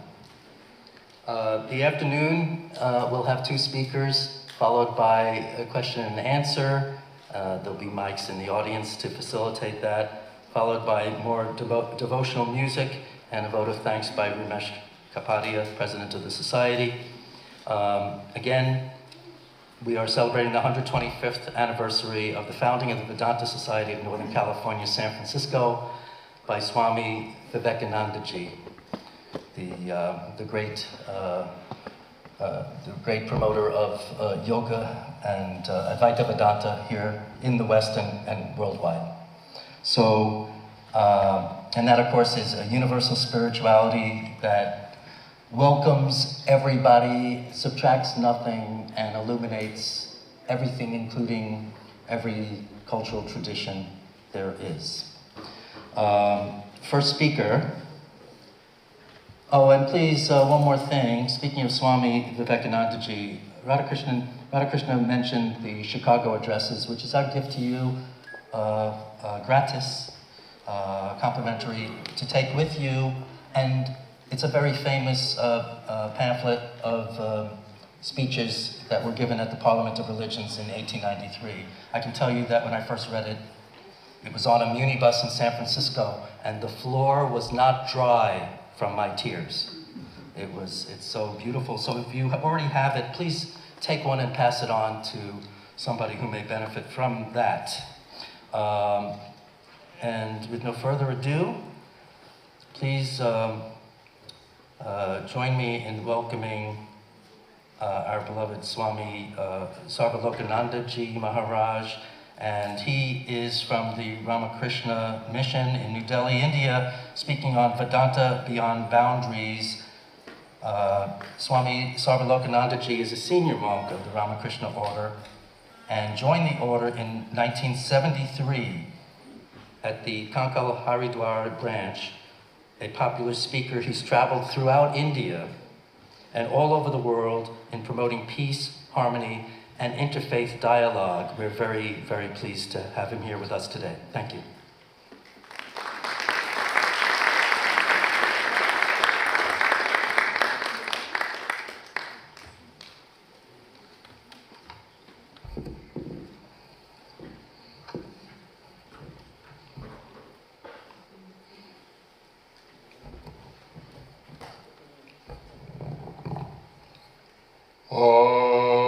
Sato ma sadgamaya, tamaso ma jyotirgamaya, mityorma amritagamaya.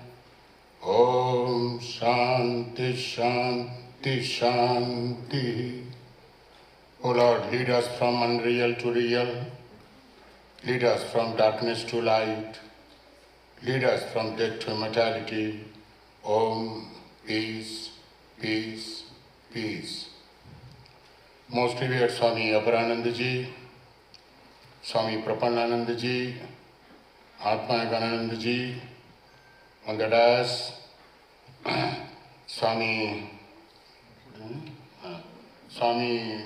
Tattwamayananda ji, then distinguished speaker and Bobby ji, and distinguished guest present here, devotees and learned speakers, learned audience. I think all of you are charged by the life-giving and strengthening message of Vedanta. Mentally you are charged and physically you are so charged by taking wonderful prasada in one time. Dear friends, sometimes it happens, particularly in India, when there's a long series of lecture, then audience get tired and they think when the lecture session will be over. I am telling you the incident. The incident is like this, that not last, but end of the session, one speaker asked the audience, how much time I should speak? Audience say, you can speak as much as you can, but after 15 years, nobody will be in the hall.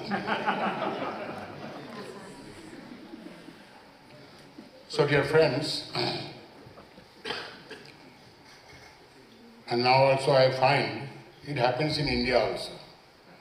After taking lunch prasad, attendance becomes little thin. Now here also I find some of the audience or they have gone anyway. So long you have been listening to very powerful, strengthening message of Vedanta, the glory of Vedanta, and some speaker was telling about the science and Vedanta. So we have been listening these powerful speeches from my predecessors, previous speakers. Dear friends, Swami Vivekananda had a message, a mission for East, particularly for the West. What is the mission of Swami Vivekananda? Swamiji has very emphatically said, my ideas can be put into few words, that is preach unto the mankind their divinity and manifest it at every moment of life. So Swamiji started this Vedanta movement in the West. It's a new movement, we can say, because the Western people, they were aware of the material world, material culture, material strength, but the Western people perhaps have not heard about the strength and glory of Atman. In other words, we can say what is called the Vedanta. So that is why Swami Vivekananda started this movement of Vedanta. And all of you know, the Vedanta, what is the objective or aim of Vedanta?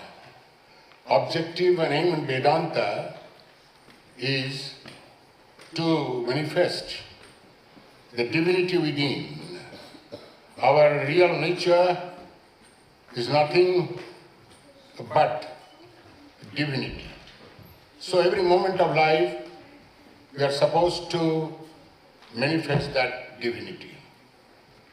This message of Vedanta is very powerful, and this message of Vedanta is always very encouraging, and it is something new to the Western world. There is no doubt about it. This message of Vedanta tells us that you must know your real nature. Real nature means not your real nature means that Atman, you are Atman, you are all pervasive, all powerful, that divinity, and that is the message of Vedanta. But what we find, that message of Vedanta was very liberal, Catholic in nature. The subject here, you find that Vedanta beyond boundaries. Because the message of Vedanta cannot be confined within some boundaries, because Vedanta speaks of the divinity, and divinity is all-pervasive and all-powerful. That is why it cannot be confined within any limit or within any boundary. That this Vedanta, what is called transcendent, the social boundary, cultural boundary, religious boundary, so on and so forth. So that is why Swami Vivekananda has said time and again that manifest your divinity. Because we know about us, there are two dimensions of our identity. One dimension is the physical identity, and another dimension is the spiritual identity. We know about our physical identity, but due to ignorance, unfortunately we do not know our spiritual identity. What is that spiritual identity? The spiritual identity is nothing but to know your real identity, and your real identity is nothing but divinity. That is why Swami Vivekananda has told time and again that you have to manifest that divinity within. When divinity manifests in anybody, any person, actually what has happened? A great change comes, transformation comes when actually divinity manifests in any person. Dear friends, that is why we must know our real nature, the divine nature, and this, after knowing this divine nature, man completely changes. A kind of transformation and change comes in the personality of that person. And that is why you find that in the Bhagavad Gita, that Krishna is telling Arjuna, because there is a dialogue between Krishna and Arjuna unfortunately have lost self-confidence. Arjuna in the battlefield of Kurukshetra became dejected, rejected, frustrated, and mentally, totally he was broken, and he was telling, or rather declared, that he will not fight. Dear friends, sometimes really wonder, the man like Arjuna was so powerful, this great soldier, best archer of his time, who has not seen defeat in his life, and that Arjuna, powerful Arjuna, is telling that he will not fight, he wants to run away from the battlefield. Why? Arjuna was having everything. Arjuna was having Vitta Valam, Bahu Valam, Buddhi Valam, Sainya Valam, all power. There is intellect power, muscle power, money power, intellect power. Arjuna had everything, all powers, worldly powers you can say. But dear friends, Arjuna was lacking on power. That is why Arjuna became so nervous, so perturbed, so frustrated, dejected, mentally broken. And what is that power? That power is nothing but a power of Atmavalam. Atmavalam means power of Atman. Arjuna was lacking that. That is why Arjuna has become so frustrated. So this Atmavalam, we all need Atmavalam. Arjuna also got this Atmavalam from Bhagavan Krishna through his advice. All of you know that there is a 18th chapter and 700 verses of Bhagavad Gita is nothing but talking about, telling about the power of Atman, the glory of Atman.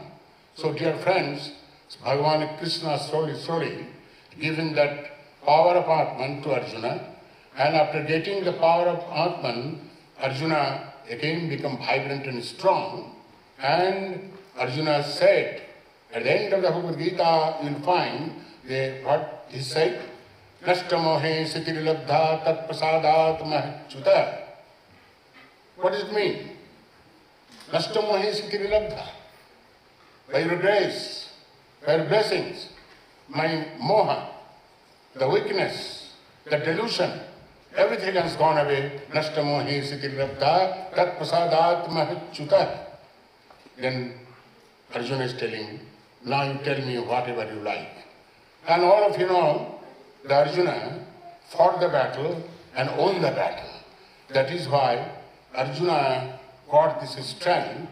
That strength is nothing but strength of divinity. The power of divinity. That is to be manifested. And that is the message of Vedanta nowadays. Message of Vedanta. And message of Vedanta is not something rigid. Vedanta is not only dogma doctrines. Vedanta is life-giving message, strengthening message, and you'll find Vedanta is all-embracing. Vedanta rejects none, accepts all. That is called all-embracing message of Vedanta. And that is why you'll find in the teachings of Vedanta there is a flexibility. There is a flexibility, not rigid. And that is flexibility. You know that there are 4 kinds of sadhana in Indian tradition. That is Karma Yoga, Bhakti Yoga, Raja Yoga, and Jnana Yoga. And this liberal idea of Vedanta says you can accept the sadhana or spiritual practices as you like, rather according to your taste and temperament. That is why you find there is no rigidity in Vedanta. Vedanta is all-embracing. Vedanta accepts everybody. Vedanta accepts all religion. That is why Swami Vivekananda, standing on the soil of America, he declared that all religions are leading to the same goal. Religion may be many. Religion are nothing but the faith, but the path, and all paths leading to the same goal. And according to your taste and temperament, you can adapt the path, pursue the path, and you can reach the goal. There is a liberal idea and what is called Catholic idea of Vedanta. Swami Vivekananda has echoed the idea pronounced by Sri Ramakrishna. Sri Ramakrishna said in Kasipur Uddanbati, perhaps some of you have gone to India and seen the Kasipur Uddanbati in Calcutta, where Sri Ramakrishna used to stay in the last days, and he was suffering from very bad disease called throat cancer. And the 1st January 1856, he felt a little better, and that was the Sunday, 1st January. So Sri Ramakrishna came down and made the devotee, assembled devotees. Because being a Sunday, many devotees were waiting to pay respect to Sri Ramakrishna. And Sri Ramakrishna came to them, and he gave wonderful blessing. What he says in Bengali, Asirvad Kori Tomader Chaitanya. Wonderful message. One has to say, wonderful blessings. The greatest blessing, not worldly blessing, but the spiritual blessing, be illumined. Be illumined. Dear friends, the mission of Sri Ramakrishna was also to awaken the spiritual consciousness in all of us. The whole life, he did the same thing. He continued to fulfill this mission, that is to awaken the spiritual consciousness among the people, the spiritual consciousness.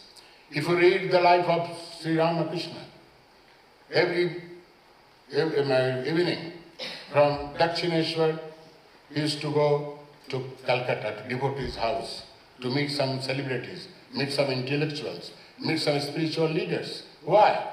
Why used to go? Because Sri Ramakrishna, anyhow wanted to awaken the spiritual consciousness amongst all of us. Rather you can say, continue to awaken the spiritual consciousness, the whole mankind. So that is why the message of Vedanta is very strengthening message. There is no doubt about it. And message of Vedanta gives us strength and courage. Tremendous strength and courage. Message of Vedanta. But unfortunately, we have forgotten our real nature. The real nature that we all are divine. You are divine, I am divine, all are divine. One and the same. That is the message of Vedanta. We are one and the same. Dear friends, we find differences. We find variations. We find varieties. But Swami Vivekananda has put it very nicely. Whatever differences, variation you see, not of kind, but in degree. But in degree. Because the manifestation of power is somebody is more, somebody is less.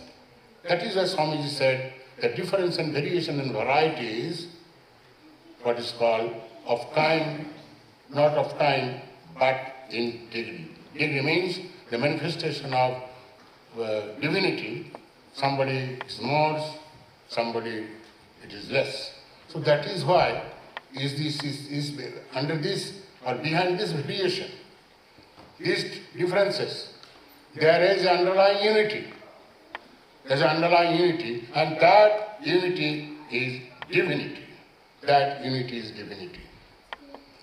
That is why we find, and that is one of the characteristics of Vedanta, that is unity in variety. Unity in variety. We have to find out that unity. Unity is there. And that unity is nothing but divinity. So Swami Vivekananda time and again said that each soul is a potentially divine. What a wonderful idea. Each soul is a potentially divine and manifest that divinity within the goal of human life. The goal of human life. Dear friends, generally we do not know what is the goal of human life. Generally, you know, the goal of human life is to eat, drink and be merry and go away from this world. Dear friends, that cannot be the goal of human life. Goal of human life is something great, something superior, more purposeful. That is why Sri Ramakrishna said, very emphatically said, goal of human life is to realize God. You see, I like to tell you one incident happened when Radha Sen was a devotee of Sri Ramakrishna. And he was, in those days, he was district magistrate. So once Radha Sen invited Sri Ramakrishna to his house. Because Sri Ramakrishna is coming to his house, that is why Radha Sen invited many friends, known people, and other people also. And among the invitees, there was a great personality. That person was Bankim Chandra Chatterjee. He used to call that day Sahitya Samrat, great retiree. And not only that, all of you know, I think some of you may know, that he is the composer of Indian national song Vande Mataram. So he was a great man in those days. And Radha Sen introduced Sri Ramakrishna to Bankim Chandra Chatterjee. While talking, all of a sudden, Sri Ramakrishna asked Bankim Chandra Chatterjee, "Sir, Bankim Babu, can you tell me what is the goal of human life?" Like ordinary person, Bankim Chandra said, immediately, goal of human life is to eat, drink and be merry and go away from this world. After hearing this word, Sri Ramakrishna got very much annoyed. And his Bengali, those Bengali can understand, "Tumi to bada chhachra dekhi." In English, it is called wretched fellow. From your mouth, you are a learned person. The goal of human life is to enjoy and enjoy. Nothing else. Listen, Bankim Chandra. Goal of human life is to realize God, to know yourself. And that self is, you are divine, the divinity. That is the goal of human life, to manifest that divinity within. Dear friends, if you apparently see, there is no difference between man and animal. Outwardly I am telling you. Because man also eats, animal also eats. Man also satisfies its biological need, animal also satisfies its biological need. Man take rest, animal also take rest. Man, what is called, go to sleep, animal also go to sleep. Outwardly, there is no difference between man and animal, but that cannot be. There is a fundamental difference. There is a basic difference between man and animal. What is that difference? So I have to understand it. There is a difference. That difference is God has given this human being wonderful faculty, and that faculty is called discriminating faculty. Viveka buddhi, vichara buddhi. Man on this planet can think what is good and what is bad. Man can only discriminate. No species on this earth can discriminate what is bad and what is good. That is why, dear friends, to eat, drink and be merry cannot be the goal of human life. Human life is to know, realize yourself. That is why Sri Ramakrishna has told time and again. And when Sri Ramakrishna, that day was telling some lecture in America, in East Coast, that the same thing you will find in Kathamrita, the Gospel of Sri Ramakrishna, that goal of human life is to realize, the goal of human life is to realize God. He is a nephew.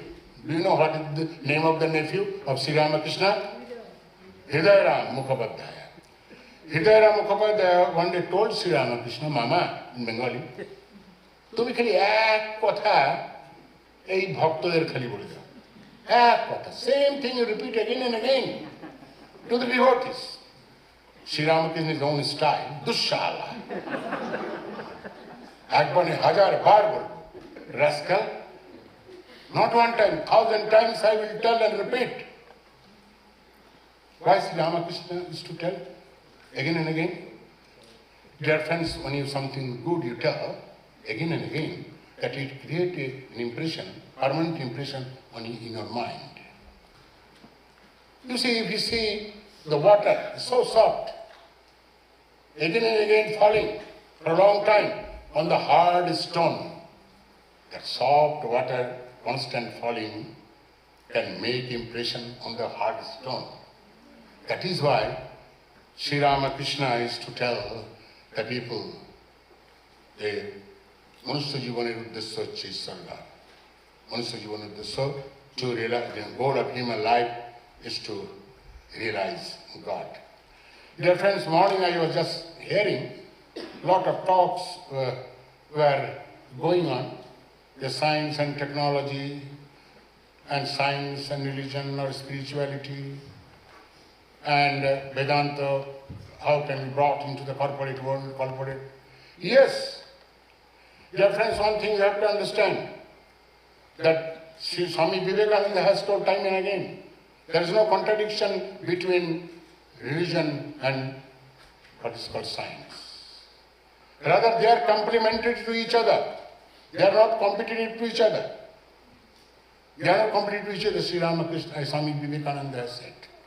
And Sri Ramakrishna also has told the same thing. There is no contradiction. Because there are two paths. An objective of the two paths, whether it's a scientific discovery path or what is called spiritual discovery path. The two paths are there. And our scientists, the spiritual scientists, they are doing a lot of research, and they have already done, and they have proved, they have declared what they have declared, that unity. And that unity is nothing but divinity. Similarly, there's a physical scientist. They are also doing research. They are not able to find out the unity. In future, whether they can do it. They are also trying their best to find that unity. So, dear friend, there is no contradiction between science and religion. And just bringing spirituality or Vedanta into the corporate world. Nowadays there is what is called discussions going on, a lot of debates and conferences. What are they? How to bring the spirituality at workplace. Perhaps you know this. How to bring the spirituality to the workplace. Why? What is necessary to bring spirituality in the working place? Because simply by doing work, you are not getting that satisfaction, that happiness. You are not getting. That is why you want the way you will do work so that you can get satisfaction and happiness. That is why there is a discussion how to bring the spirituality in workplace. In workplace. Dear friends, so you must remember your identity. Don't forget it. Don't have forgotten it. I will wrap up by telling a story, or perhaps you know the story. This story, wonderful story. The story is Lion and Sheep. Do you know the story? You do not know the story. It's a wonderful story. Swami Vivekananda used to tell. The sheep, lion, sheep story. Story is like this. The lioness one day attacked the group of sheep. While attacking, the lioness gave a birth to a baby lion and unfortunately passed away immediately. And the baby lion was just growing with the sheep. Many sheep were there in the group, growing and growing and growing. Naturally, he forgot his own nature, that he is a lion, and he started taking grass, bleating like sheep, and he used to grow like this.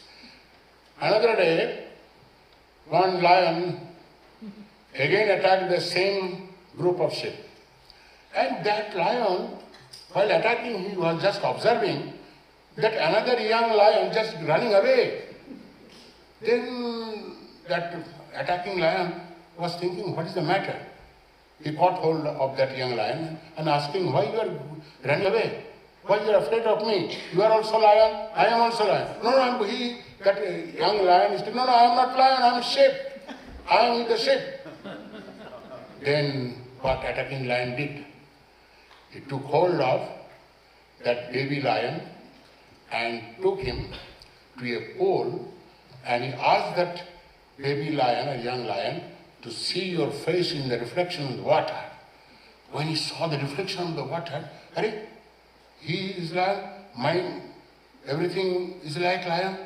So the revelation came. The revelation came. The realization came that he is not sheep, he is lion. Dear friends, so unfortunately we have forgotten our real nature, that we are divine, but we have to remember it. The time has come. Time has come. That is why Swami Vivekananda started this Vedanta movement in the West. The time has come. You have to know your real nature. You may ask, what is the use of knowing our real nature, divinity? Yes, it is very much needed if you want to make yourself strong, vibrant, and positive. Nowadays, dear friends, nowadays we hear there's a lot of discussion. There's a lot of discussion. What discussion? The positivity and negativity. Positivity and negativity. Dear friends, I'd like to tell you, the message of Vedanta is full of positivity, full of positivity. Nothing negative. Nothing negative. And nowadays we are suffering from negativity. And due to this,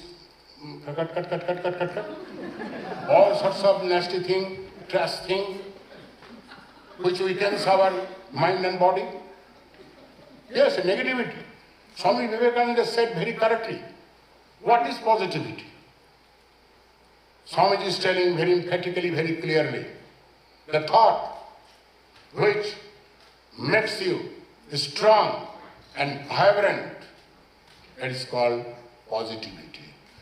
The thought that makes you weak physically, intellectually, and spiritually.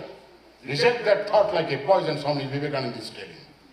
So you understand, dear friends, so today we have to fill up our mind with positivity, positive thought, positive idea, positive emotion. The time has come. You believe it or not, you know everything, but you do not agree. This thing is that people are suffering, whether in the East and the West, suffering from this negativity. Maharaj was telling about the West mental health and all sorts of things. All of you know, you are in the West, whether West or in the East. What is called, there is a discussion on this. All we are worried. The mental unwellness of younger generation. Younger generation. I also travel a lot in the foreign countries. Recently I visited New Zealand, Australia and other places. The discussion was going on. The mental unwellness, particularly of the youngsters. Now we see this on the street of America, how people are youngsters being what is called, addicted. What they are doing, they are just spoiling their life.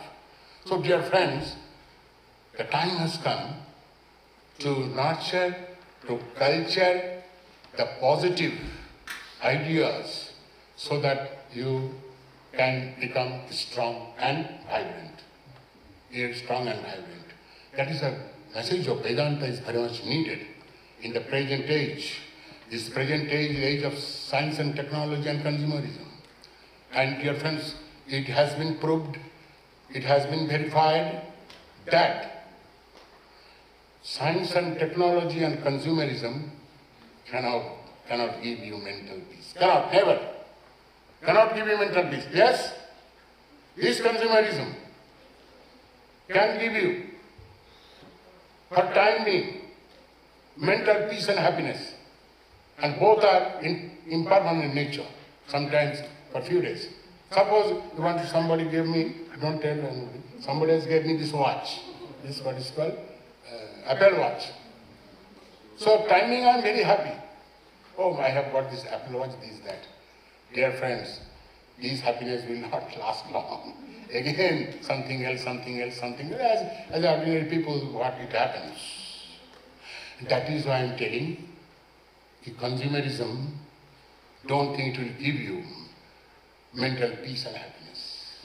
Mental peace and happiness. And it's also proved. The permanent peace and happiness cannot be obtained from the external objects, from the sensual objects. From the sensual object or external. Never. Never. Because we do not know where we can get the permanent peace and happiness. So there is another story. After telling this story, I'll wrap up. What is that story? You must know the story. The story is nothing but that what you call deer, musk deer. He runs here and there in search of fragrance in the jungle. But this poor unfortunate deer doesn't know that fragrance is coming from his navel. Coming from his navel. Unknown. The deer doesn't know. And running here and there in search of fragrance. Running here and there, running tired and dies. Dear friends, our condition is also like this. Somebody is thinking that we are getting peace, that colored water. I'm not talking about somebody is thinking by getting track. You can have little peace or little happiness. But that all happiness and peace are very, very impermanent in nature. Peace is within. Peace should come from within. That is why Sri Ramakrishna used to say, sing one song, Duk Duk Duk Sagare Amar Mon. Hidaya Maje Khujile Pabi Prem Ratna Dhan. Dive deep inside.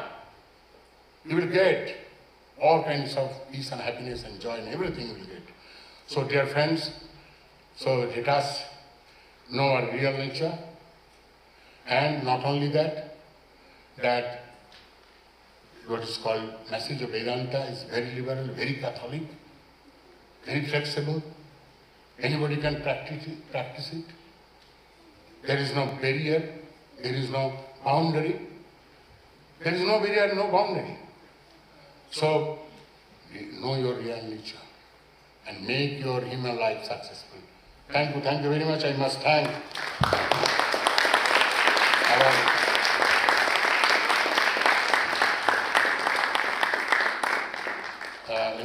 our what is called Tattwamayananda ji. He has kindly invited me to this auspicious function. It's not ordinary function. It is a concluding function of 125th anniversary of this esteemed center, the Vedanta Center of Northern California. Whenever I wrap up my speech, I repeat this the two Vedic mantra, Sarve Bhavantu Sukhina, Sarve Santu Niramaya.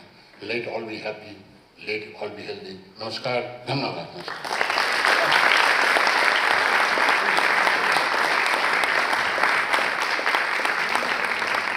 Thank you, thank you, Swami Sarvalokananda ji Maharaj. Thank you very much. You know, you hear an exhortatory lion of Vedanta like this, raising the roof.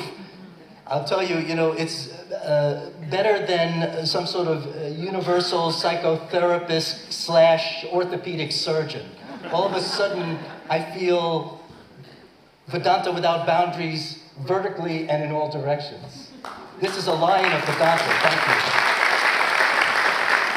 You know, if we're going to be without boundaries, that's what it looks like. So, thank you very much. You know, this gives me an opportunity to say something with respect to the next speaker. You know, I rarely get the occasion to say something that's almost a universal thank you. And that is to the Indian culture, sharing its spiritual treasures with the world, and the Indian people who share this spiritual heritage with the world for everybody, which connects and resonances with all of our cultural traditions. How can I express the gratitude that you don't keep these treasures to yourself, that you share them with the world as intended, so that everyone can benefit and rise together? And by doing so, it illuminates all of our lives, no matter what our cultural tradition, no matter what our backgrounds. So I want to say thank you, Mother India.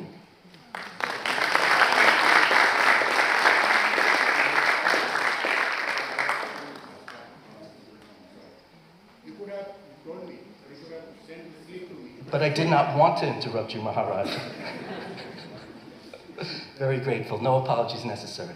Now the next speaker, as I was saying, is a representative of this great culture. And he will be speaking on Swami Vivekananda's message for the modern world. Sri Rakesh Adlakha ji, acting Consul General at the Consul General of India in San Francisco, is an officer of the Indian Foreign Service. He has vast experience of working in various capacities, both at the headquarters of the Ministry of External Affairs of India, as well as in Indian diplomatic missions abroad. Mr. Adlakha joined his duties at the Consulate General of India in San Francisco in January 2023. Previously, he was Deputy Chief of Mission of the Embassy of India in Muscat, Oman. He has also served in Indian diplomatic missions in France, Sri Lanka, and Malaysia, as well as India's delegation to the United Nations in New York. At the Consul General of India, San Francisco, Mr. Adlakha is responsible for community, cultural, as well as political affairs, all of which we've already begun discussions about and hope to continue. Mr. Adlakha is a graduate from Delhi University. He likes reading, listening to music, and his family consists of his beloved wife and 2 sons. Thank you. Please. Thank you. Welcome, Dr. Adlakha.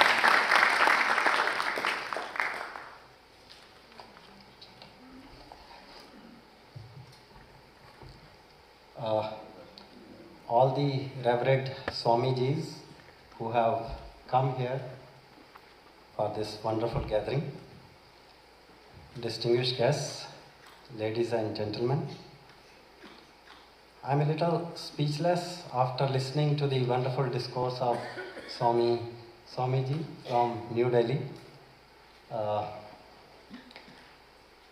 But what he was saying resonated with some of my experiences. So without taking much time, I will just tell you a small personal story.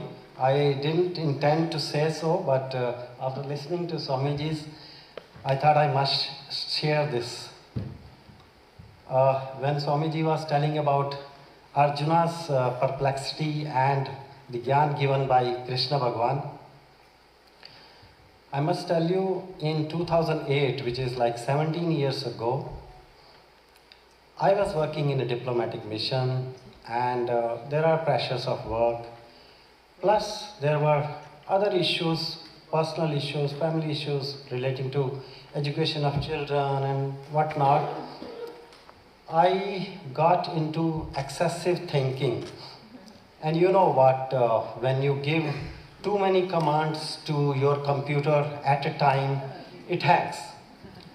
So my brain, my computer also hanged, and I was totally in a state of confusion, perplexity, and I didn't know what to do.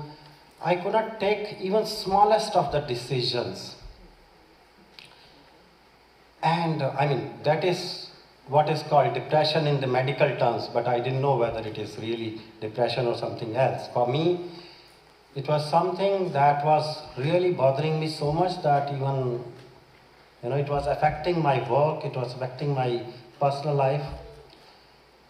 And honestly, I knew nothing about spirituality by then.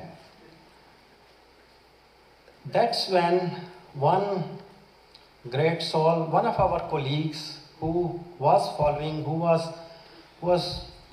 spirituality, he came into my life suddenly, out of the blue. He was not living in that place. He visited that place. He saw my condition because he was a friend. He saw my condition. I don't know why I shared my feelings with him. And then he said, okay, Rakesh, let's sit tomorrow morning in my hotel room.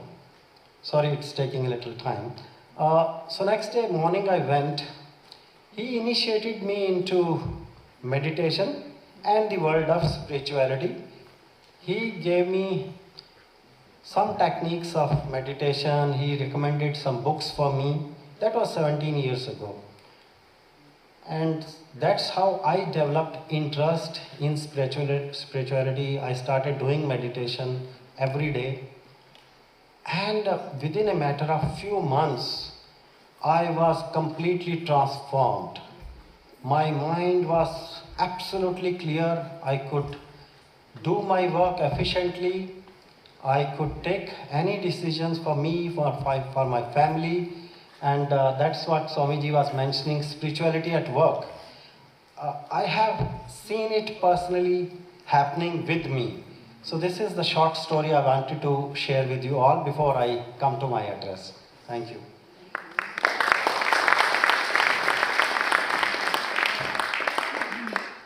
Well, it is a deep personal honor and a profound privilege to join all of you today as we celebrate the 125th anniversary of Swami Vivekananda's arrival in San Francisco, which was a momentous milestone not only in the history of this great city, but also in the spiritual and cultural ties that bind India and the United States. I want to thank the Vedanta Society of Northern California for organizing this wonderful event and inviting the consulate to be a part of it. Friends, when Swami Vivekananda stepped on American soil in 1893 to attend the Parliament of the World's Religions in Chicago. He did not simply deliver a speech, he lit a flame. That flame was the universal call for harmony, tolerance, and mutual respect between peoples of different faiths, cultures, and nations. It was a message that traveled across continents and oceans, and it is that same message which still illuminates our path today. San Francisco holds a very special place in this journey. In 1900, Swami Vivekananda came to this very city and sowed the seeds of Vedanta in the Western world. His arrival was not just the visit of a monk from India, it was the planting of a spiritual seed that has since blossomed into a vibrant tradition of learning, contemplation, and service. From that seed grew the Vedanta Society of Northern California, one of the earliest Vedanta societies outside India. For more than a century, this institution has nurtured seekers, scholars, and devotees from every walk of life, carrying forward the spirit of Vivekananda's teachings, the belief that divinity resides in every human being and that service to man is service to God. What then is Swami Vivekananda's message to the modern world? As I understand, at its core, it is a message of fearlessness, harmony, and human unity. At a time when our world faces rapid technological change, environmental challenges, and social divisions, Vivekananda's voice still rings true. He called upon us to recognize that beyond our differences, there is an essential oneness, a spiritual bond that unites all of humanity. He taught that religion is not about division, but about expansion, the expansion of the heart, the broadening of the mind, and the deepening of compassion. In today's language, we could say that he asked us to look beyond the boundaries of race, creed, and nationality, and to embrace the larger identity of being citizens of the world. He reminded us that strength is life and weakness is death. For today's modern world, this means cultivating inner strength, resilience, moral courage, and self-confidence, while also uplifting the weak and serving those in need. His call to arise, awake, and stop not till the goal is reached is as relevant to our students, entrepreneurs, scientists, and community leaders today as it was to the youth of India more than a century ago. The Vedanta Society of Northern California has carried forward this message with dignity and devotion. For 125 years, it has stood as a sanctuary of peace in the midst of a bustling world. Here, seekers come not only to pray, but also to study, to reflect, and to serve. It is a place where the wisdom of the East meets the dynamism of the West, where the timeless truths of Vedanta are translated into the language of modern life. The society has been instrumental in promoting interfaith dialogue long before it became a global movement. It has encouraged the spirit of inquiry, the pursuit of knowledge, and the recognition that truth is one, though expressed in many ways. In this sense, the Vedanta Society is not only a spiritual center, but also a bridge between cultures, a bridge between traditions, and a bridge between the past and the future. In our times, this society has been blessed with the leadership and scholarship of Swami Tattwamayananda ji. His erudition, humility, and deep insight into Vedanta have guided countless seekers on their spiritual journey. Under his leadership, the society has continued to thrive as a place of learning and reflection, while also engaging with the modern world through lectures, publications, community outreach, and digital platforms. Friends, the modern world is more interconnected than ever before. Science and technology have brought us closer, but they have also raised new questions about ethics, sustainability, and the future of humanity. In this context, Swami Vivekananda's messages offer a moral compass. I will mention very briefly 3 aspects of his messages. 1. Science and spirituality. Vivekananda never saw conflict between the two. He believed that both are paths to truth, one through external exploration, the other through internal realization. In an age of artificial intelligence and space exploration, his call for harmony between science and spirituality is vital. Number 2, youth. He placed great faith in the energy of young people. He urged them to be strong, fearless, and compassionate. Today, when youth across the world grapple with uncertainty, his words are a beacon of empowerment.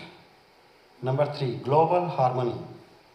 He envisioned a world where East and West learn from each other, where material progress is balanced with spiritual wisdom. This vision is not just idealistic, it is a practical for building a peaceful, sustainable future.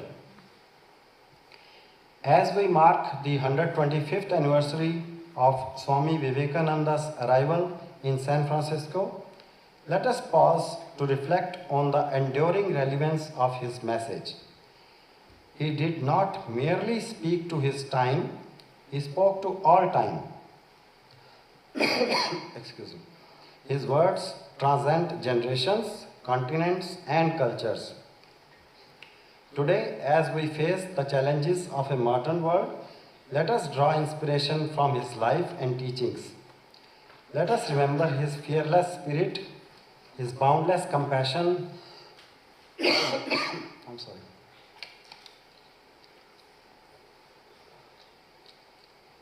and his unwavering belief in the potential of every human being.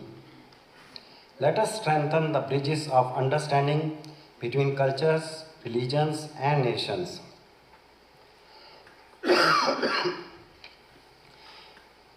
In celebrating Vivekananda, we celebrate not just a great monk of India, but a universal teacher for all humanity. His arrival in San Francisco 125 years ago was not the end of a journey, but the beginning of a living tradition, a tradition that continues to inspire, to guide, and to unite us in the search for truth and harmony.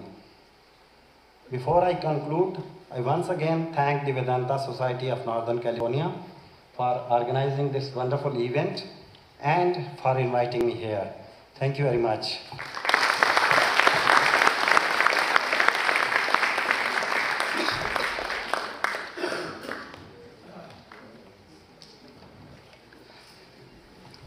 Thank you, Sri Rakesh Adlakha, Acting Consul General of India in San Francisco. Thank you most kindly. We've come to the Q&A portion, which will be your questions answered by all the panelists that are still available and ready to come back to the stage. You may take my seat also. And while the ushers are assisting the speakers to the stage and also filtering through the audience with their microphones, I received a question from an audience member, anticipating there might be a lag like this, and it was from Sachin Demuk. And when I can get the Maharaj's attention. Maharaj, there's a preliminary question. Maharaj, there's a preliminary question from Sachin Demuk in the audience that you may be able to answer while we're doing this business. And again, the ushers will be receiving your questions. The question, Maharaj, is when there are, in many cases, spiritual seekers are directed into situations where they're asked to engage in austerities. And these austerities are intended to condition some restraints so that they can achieve some of this peaceful balance and reflect their true nature within. And yet in some cases, Maharaj, these austerities become sometimes more difficult than the aspirant can manage without heading rampantly in the other direction. Their hunger turns into starvation and might be too much. So, Maharaj, the question is, what's the right balance regarding these austerities as a positive restraint as opposed to an excessive type of life abnegation? This is a question for you, Maharaj. Yes.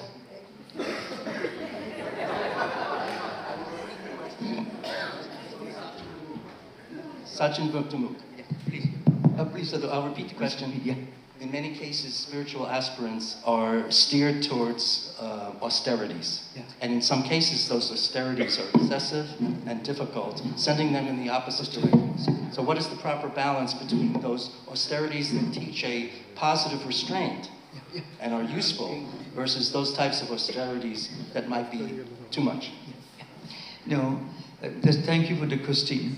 Frequently there is a misunderstanding that austerity and life or enjoyment of life are mutually contradictory.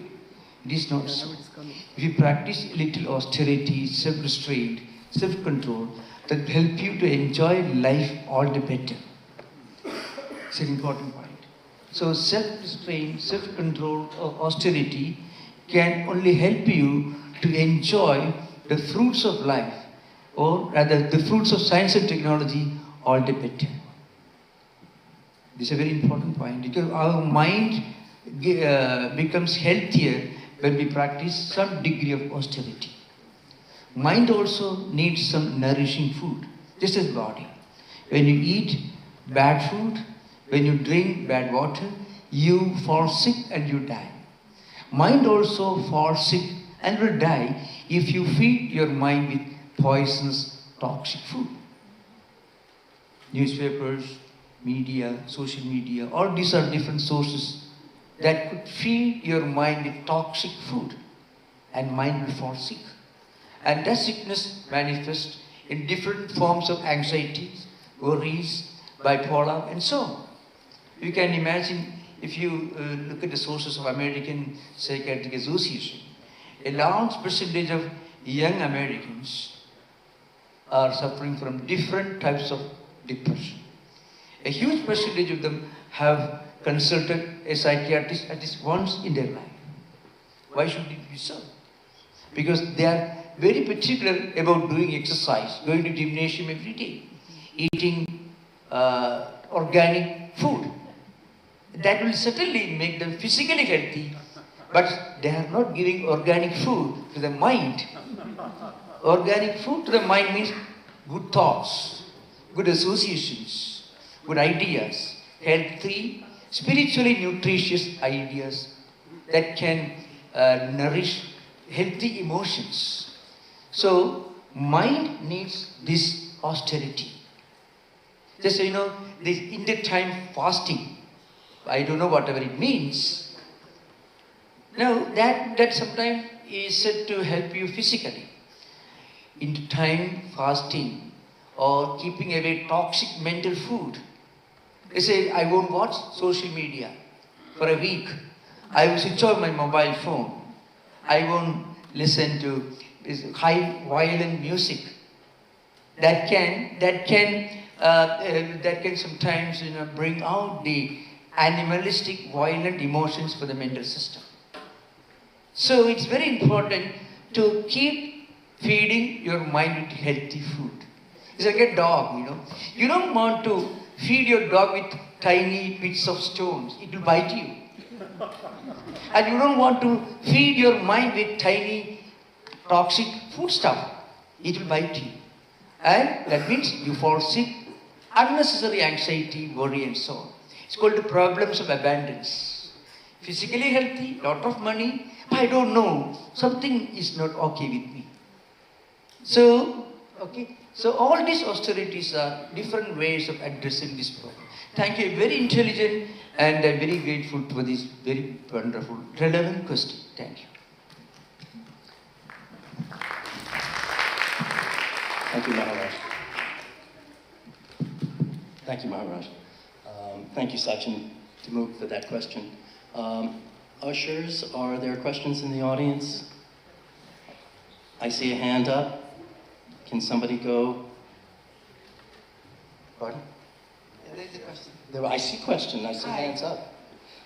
No question is also a good question. No, there are questions. There are questions. Hi. So my name is Mickey. One of the questions I had, it's actually quite a bunch of questions, so I'm going to try and put together. So we talked about divinity.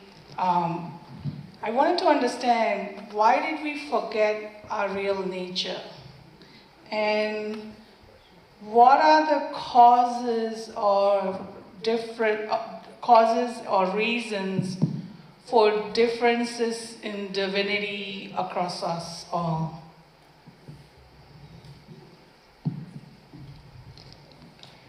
You see, you raised this question, why we are not aware of our real nature, that is divinity.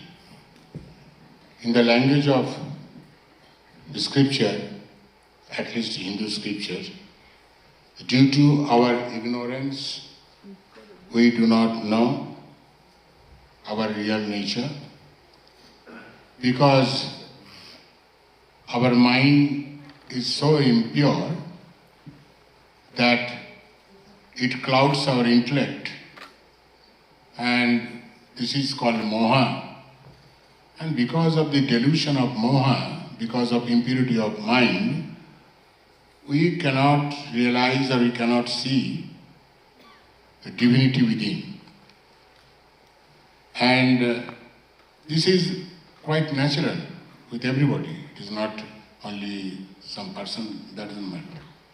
So this ignorance, you have to remove it. How you can remove this ignorance? You can remove this ignorance by the spiritual sadhana. You have to constantly, do spiritual sadhana. And what are the sadhanas, what are the means and ways, all of you know very well. So another thing is there, because nowadays we want instant something, instant result. Dear friends, in the spiritual journey, there is no magic, there is no shortcut, there is no bypass, there is no instant. So constantly you have to do it. That is why in Bhagavad Gita it is, Bhagavan said that abhyasana kunteya, the constant practice you have to do it is spiritual practice. And this spiritual journey is the lifelong journey, the lifelong process, the spiritual sadhana is. Another thing I think, if I am understood correctly, second part of the question, is why this difference? Difference, as I told in my speech, that all the differences, variation, of not of kind, but in degree. So I think you are putting question, why these differences? Why somebody's divinity is more, somebody manifested divinity is less? Because due to their karma phala. Due to their past karma phala, the fruit of their action, we call it prarabdha. Due to our prarabdha, somebody life, manifestations of divinity is more, somebody's less, due to our prarabdha. Somebody's prarabdha is very strong, then manifestations of divinity will be less. Somebody's prarabdha is good, not bad, then manifestation of divinity will be more in that person. I am clear? Your question I could answer your question? Yes. Thank you. Thank you, Maharaj. I don't see any burning response from the other side, so next question, please. So, Maharaj, my question is about the difference between trying to manifest Atma Shraddha over ego, because ego is a very strong obstruction in a spiritual practice, whereas Swamiji really emphasized on the importance of Atma Shraddha, for example, in Nachiketas. So, in the practical life, if I'm trying to do vichar and then do Atma Shraddha, actually, my ego comes in front of the body-mind complex. So, how to work on this? You see,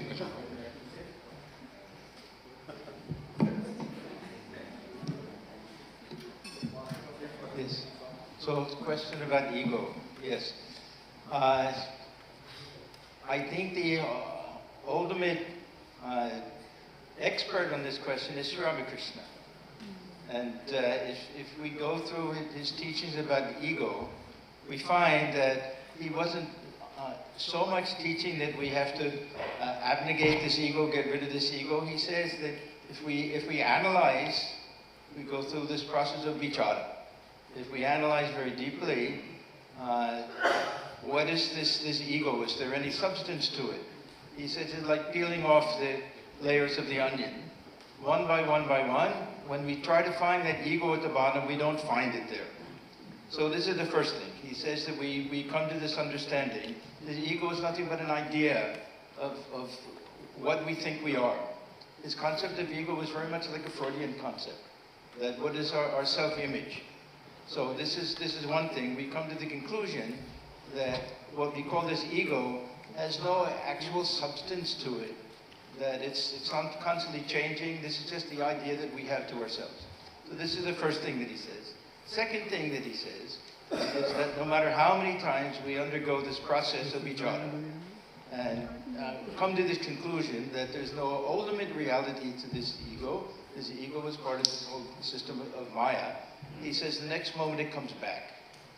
So his solution is to embrace this ego, but try to ripen it. He doesn't talk about elimination, he talks about transforming this ego. And this is one of his most important teachings, that if we want to have some type of devotional attitude, then we have to do two things. We have to have a particular bhava, he says. That means form a relationship with God. And he uses this other expression, aropkara, that we superimpose upon ourselves some ideal that will help us establish that relationship. For example, if we like to think of God as Divine Mother, then we try to consciously start to look upon ourselves as a child of the Divine Mother and practice the attributes of the child. That means perfect surrender. That means perfect reliance on Mother. So this type of ripe ego, we can say, it's not ultimately ripe ego, that comes after realization, but this type of ripe ego as spiritual sadhana, this will help eliminate this other type of ego which is attached to this body in which it's attached to old desires and everything. So on one level, we want to strengthen this ego. If we look at this, what he calls in this dasya bhava, this is the ego of the servant. It's a very strong ego. This, say, Hanuman, that yes, I can do anything. Why? Because I'm the servant of Rama. And nothing was for himself. The whole mind is on Rama. So from this other point of view, we can say that rather than try to get rid of this ego, transform this ego and strengthen this ego. Let this ego be a help to us in spiritual life. This is what Sri Ramakrishna means by this Vidyamaya. That it's still a thorn, but now it's the thorn that can remove the one that's in our foot. So if we look at it that way, we can take a very positive point of view that, yes, I have a very strong sense of ego, sense of I. What is that sense? I'm a child of God, I'm a devotee of God, I'm a servant of God. And that will be very helpful to us in our spiritual life. We don't have to fight this old ego with all the old desires and attachments to the body. It'll be the easy, simple, automatic way of transforming that old ego into a new ego. And the next question is... Hi, my name is Jay. My question is very simple, the answer may not be. So according to Vedanta, what is God? Is it an entity? Is it some universal consciousness? When you say you are a devotee of God or you are praying to the God, who is God? What is it?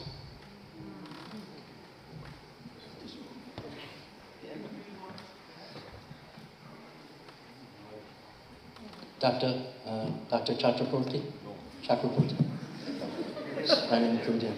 I just want to make a joke here for a second regarding science and button pushing. When I was a small child, my father was a computer pioneer, but also a poet and musician. And as a child, I used to go to the computer lab, and there were these big room-sized mainframe computers with a button, one big special button, and it was the enter button. Now just on the corner of a keyboard or touch button. And, at the time we were all afraid of becoming button pushers. And I said, what happens if I press this button? I was concerned about nuclear annihilation and things like this. He says, no, it's just send. You see what it says on it? It says send. And I go, where does it get sent to? He smiled and he said, infinity. About this idea of God in Vedanta, I think I've said a few things in my lecture on different levels of our understanding of God.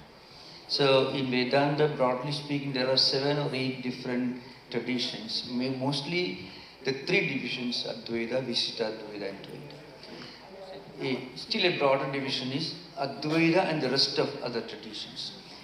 In Advaita, God is conceived to be one supreme divine reality that is present in everyone, in everything, and also that transcends everything.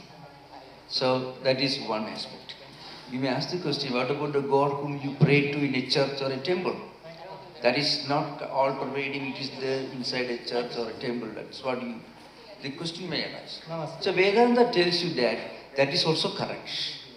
If you think of God as a compassionate creator of this world, who listens to your prayers, who rewards for your good, higher, I don't say, maybe transcendental level. So you don't, when you reach the highest idea of God as Brahman, the all-pervading reality, Antaryami and so on, you are not rejecting the Saguna, the idea of personal God. You are going beyond. You don't reject anything.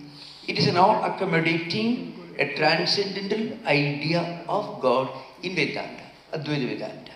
It does not reject other concepts.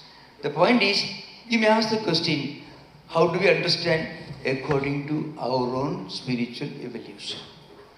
A child's idea of this world and life will be different from the idea of a learned philosopher.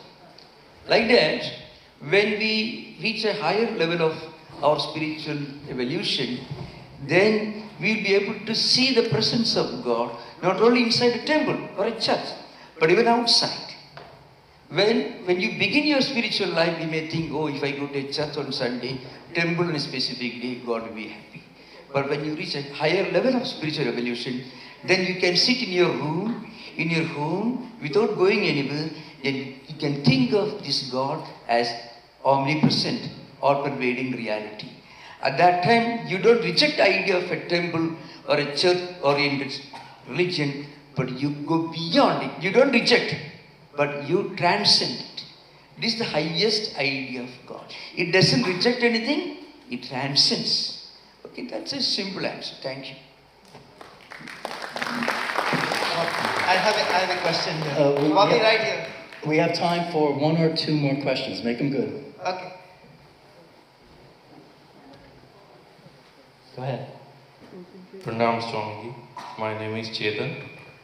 So my question is, what is the best way to bend our life towards spiritual path with all the pressures of life?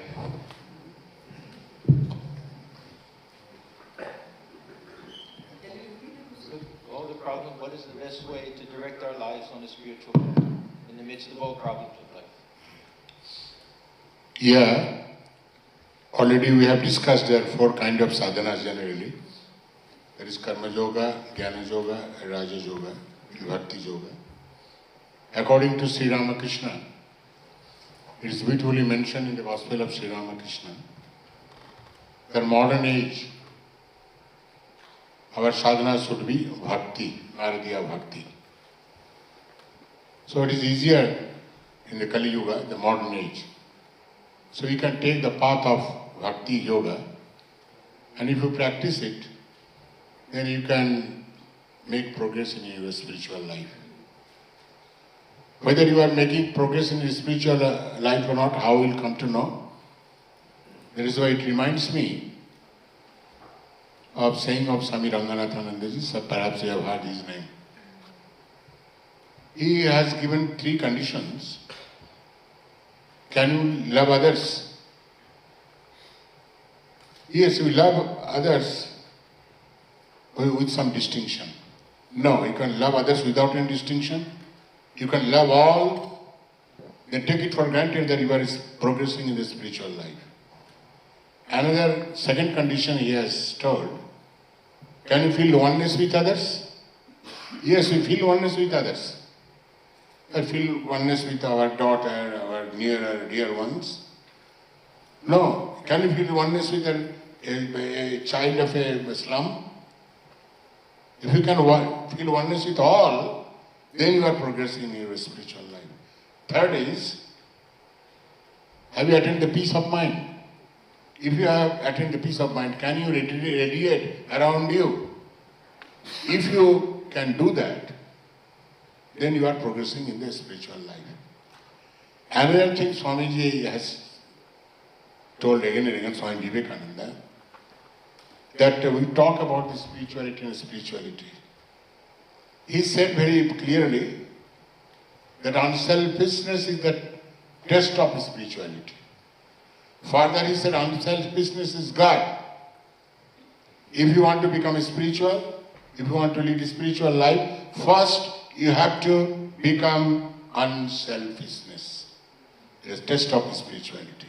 So you practice all these things. Practice love others, feel oneness with others, practice unselfishness, then you will progress in the spiritual life. And how you progress, it depends on also the taste and temperaments of the sadhaka, the spiritual aspirant. Because for you, karma yoga may be suitable. As for some other person, that bhakti yoga may be suitable. So it differs from taste and temperaments from the devotees. Thank you. Thank you. Yes. Okay, go ahead, please. Pranam Swamiji. How can I use my negative tendencies like anger, fear, and greed to move closer to God? You see, anger, hatred, jealousy, these are the negative thought. negative thought can be counteracted by positive thought, positive idea. So what is positive thought? Love, affection, these are the positive thought. So you have to counteract with positive thought and negative thought. So that is why it is said that love can conquer anything and everything. Love can conquer hatred, jealousy, any kind of negative thought, negative idea, or you can say negative emotion.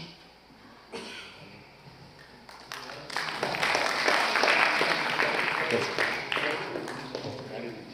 Did you have anything to add? No. No, okay. Well, I want to thank you all for those wonderful questions, and I hope you enjoyed the interaction. We did our best to be responsive and to inspire. Now, we're just slightly behind the exact time points, but we're going to be led by Swami Tattwamayananda ji in a guided meditation.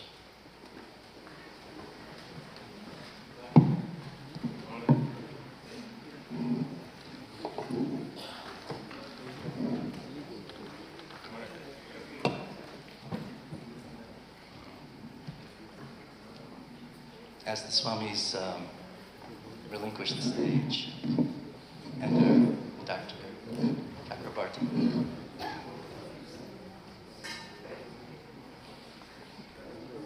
Please stand by for group meditation.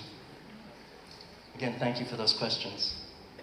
The series of anniversary celebrations, this is sort of this year's culmination, but the year-long celebration series will continue, and there's no specific date, but in April of 2026, probably near the 14th when we started in 2025, there'll be a final concluding celebration for the 125th anniversary.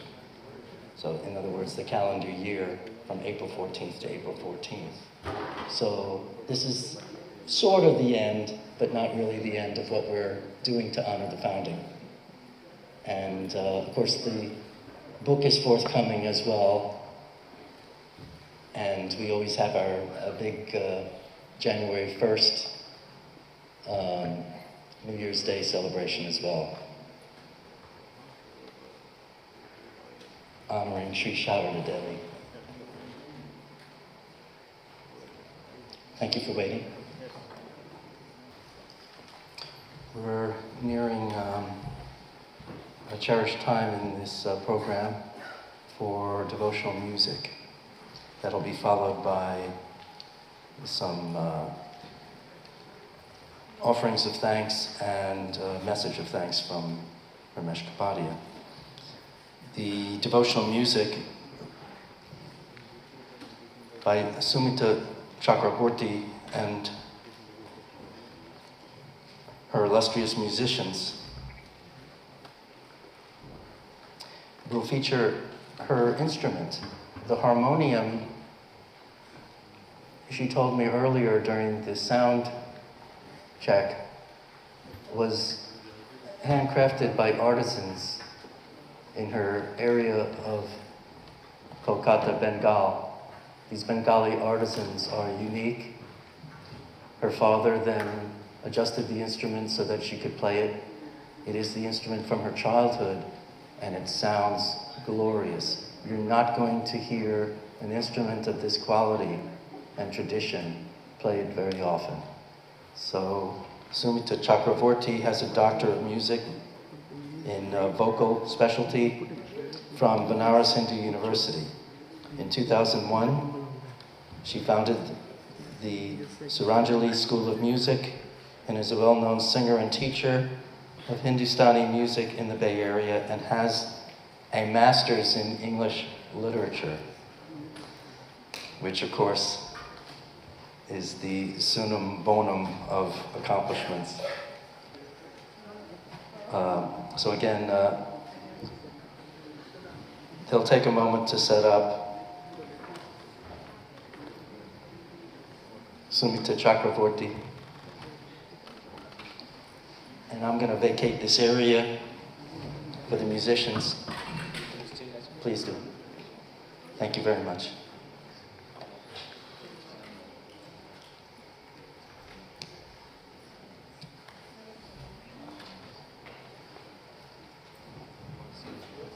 Have a seat here.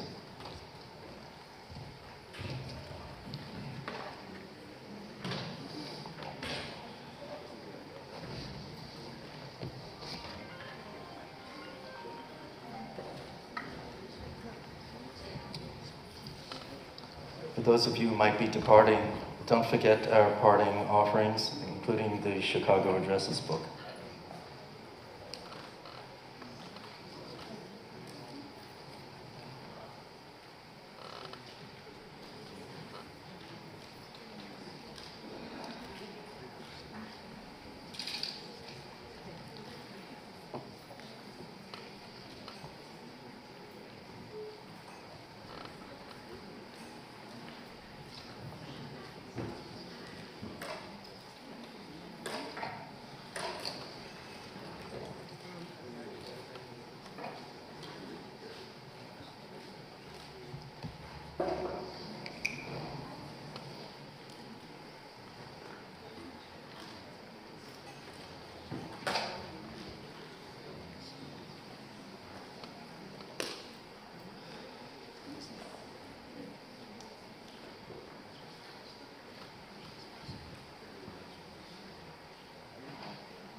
Please offer some encouragement to the musicians.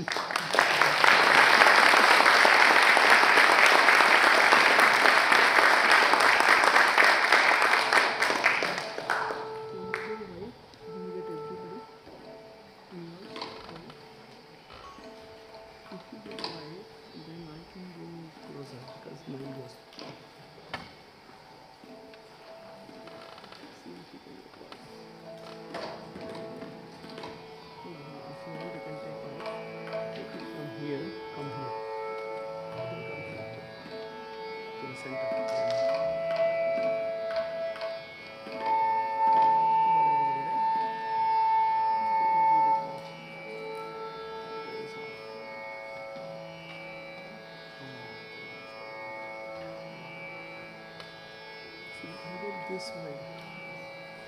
Put the way from here.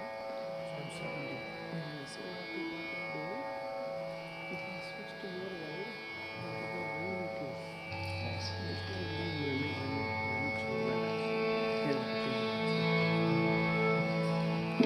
turn it off, it's okay. Let me just record out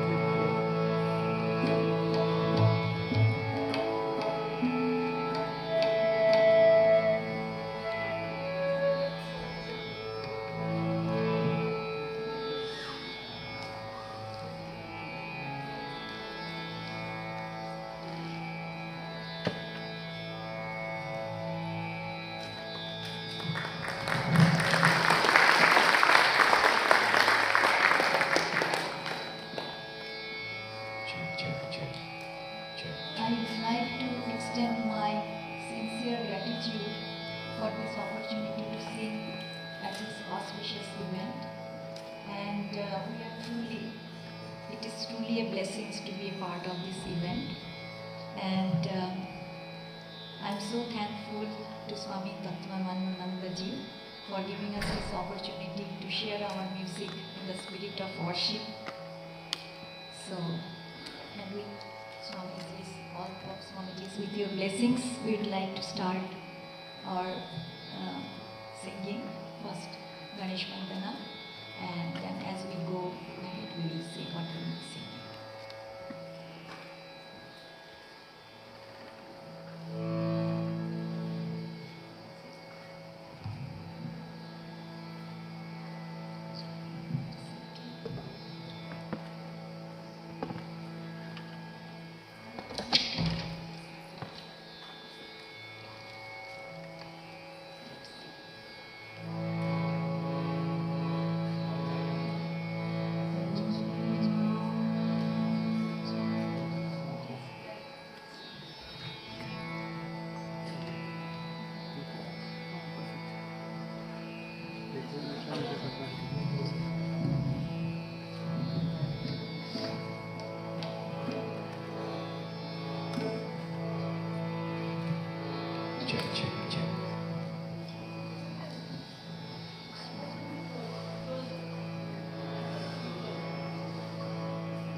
Now we'll be singing Shiva Sankalpamastu. These are the first 6 mantras from the 34th chapter of Yajurveda. And these 6 mantras are a Vedic prayer which it describes the mind, the workings of mind. So all throughout these mantras, it's basically repeatedly affirmed that may such a mind be guided by Lord Shiva's highest resolve. It is called Shiva Sankalpamastu. And it has been composed by Pandit Omkarnath Thakurji, the music.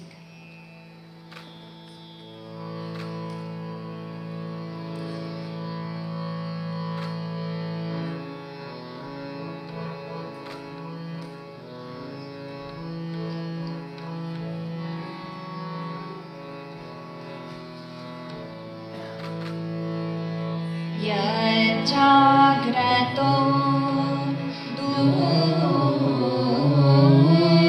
mudaiti daivam tadu suttasya tathaivaiti durandava jyotisha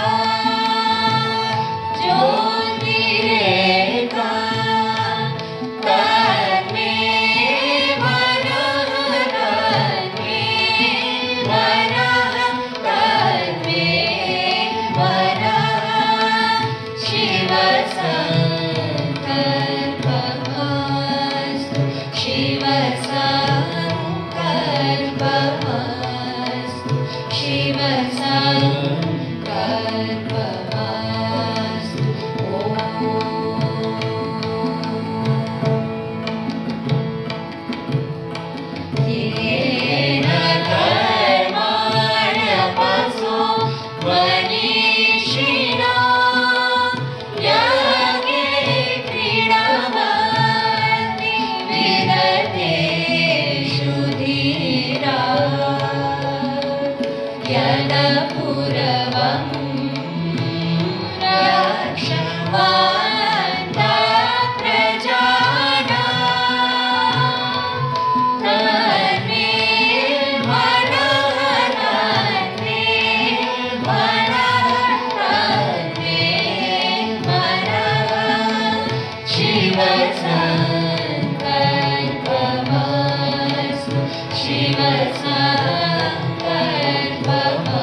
next few compositions, it will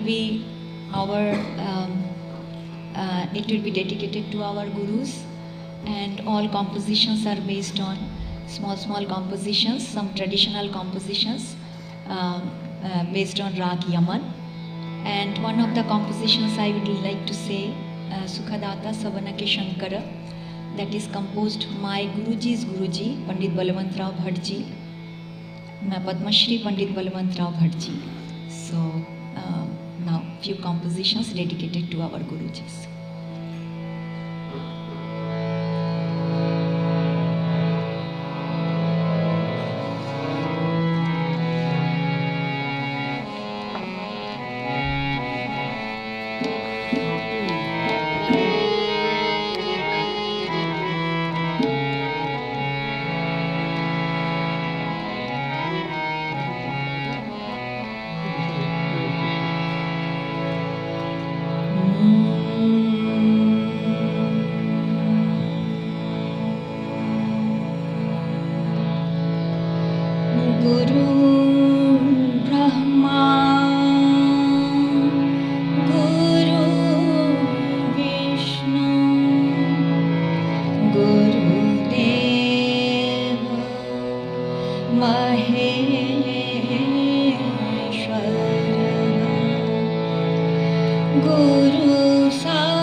Guru na mane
सुखदाता सवन के शंकर सुखदाता सवन के शंकर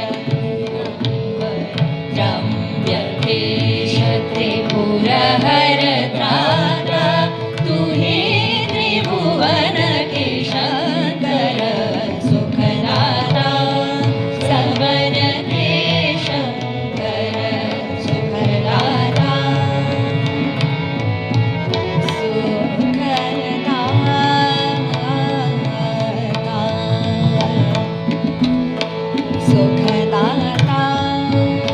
सुखदाता सुखदाता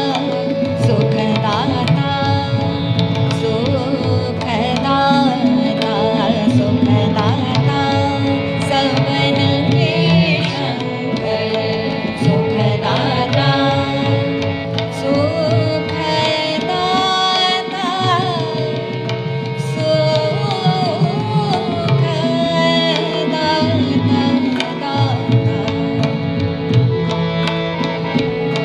सुखदाता सवन के शंकर सुखदाता सवन के शंकर सुखदाता निरे गम मदनि सा साई प मगनि सा सुखदाता निरे गम मदनि सा साई प मगनि सा सुखदाता सवन के शंकर सुखदाता पम गम गरि सा नि पम गरि सा साई पम गरि सा निरे गरि गा निरे गरि गा निरे गरि गा सुखदाता सवन के शंकर सुखदाता निरे गा गरि गा मम गम दन मद नि नि द नि सा साई नि द प प म म ग गरि नि सा साई द प म गरि सा ग गरि सा सुखदाता सवन के शंकर सुखदाता सवन के शंकर सुखदाता गरे गरे गरे गरे गरे ग म ग म ग म ग म ग म द म द म द द म द द म द द म द नि द नि द नि नि द नि नि द नि नि द नि सा साई द प म ग रि सा नि रे ग म द नि सा साई द प म ग रि सा साई द प म ग रि सा प ग म द नि सा द नि सा द नि सा जय जगदीश जगदहित जय जगदीश जगदहित गगन कांठ धरता वामरंग ओंकार रूप सुरय सुर सेवित शिव हर सदा लयित हरता सुखदाता सवन के शंकर सुखदाता सवन के शंकर सुखदाता सुखदाता सुखदाता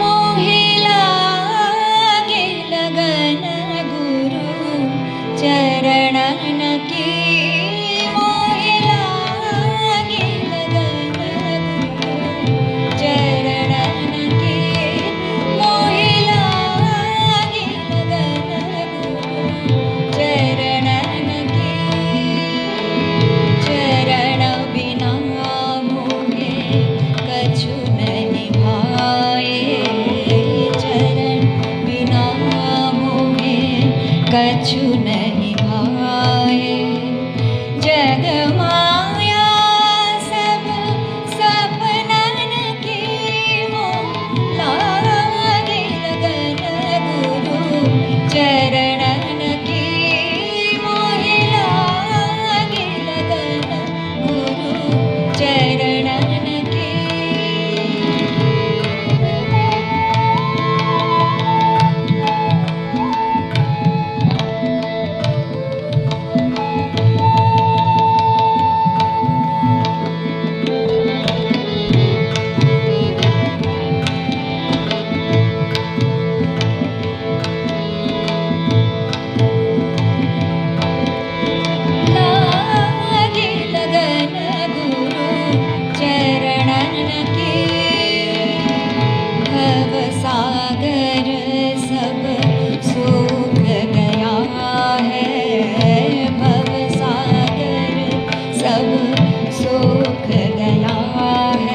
concluding piece.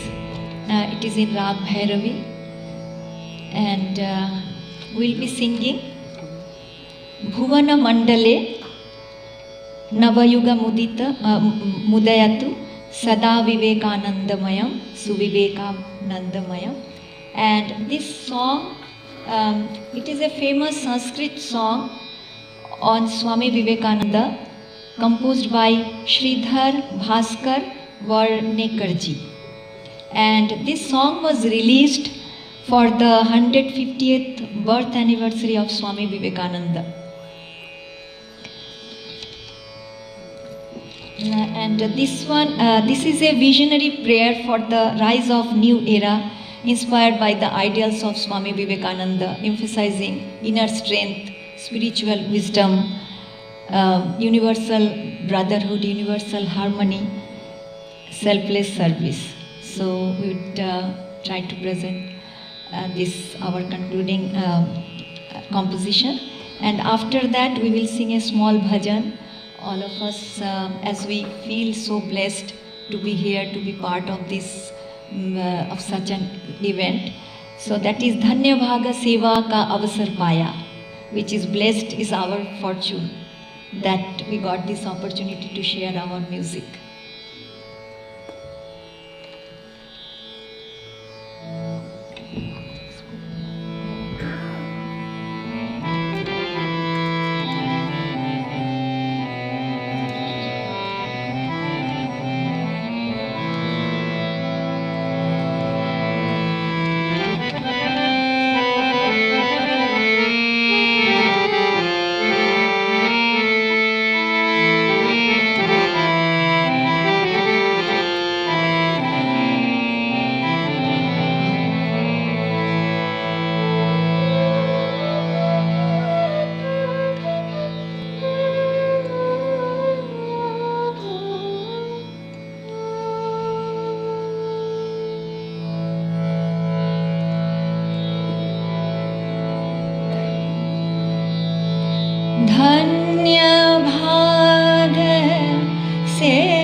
भुवनमण्डले नवयुगमुदयतु सदा विवेकानन्दमयं सुविवेकमयं स्वानन्दमयम् भुवनमण्डले नवयुगमुदयतु सदा विवेकानन्दमयं सुविवेकमयं स्वानन्दमयम्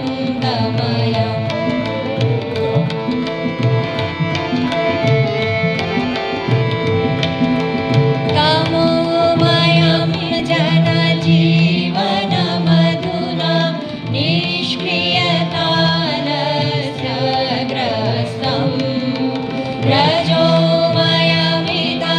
किं वा बहुधा क्रोधलोभमोहाभिहतम् भक्तिज्ञानकर्मविज्ञान भवतु सात्विको द्योतमयम् सदा विवेकानन्दमयं सुविवेकमयं स्वानन्दमयम्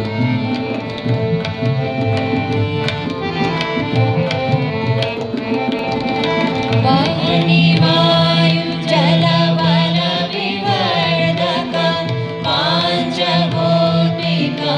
विज्ञानं सलिलनिधितलं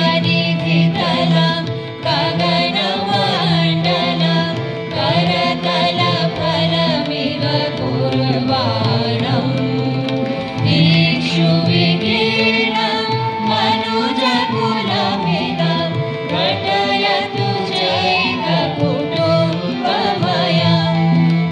सदा विवेकानन्दमयं सुविवेकमयं स्वानन्दमयम्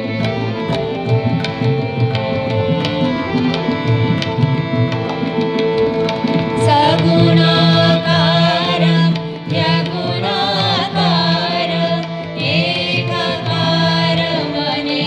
एककारमनेकाकारम् भजन्ति एते भजन्तु देव स्वस्वनिश्चयैर्मत्सरम् विश्वधर्ममिव उदारभावं प्रवर्धयतु सौहार्दमयम् सदा विवेकानन्दमयं सुविवेकमयं स्वानन्दमयम्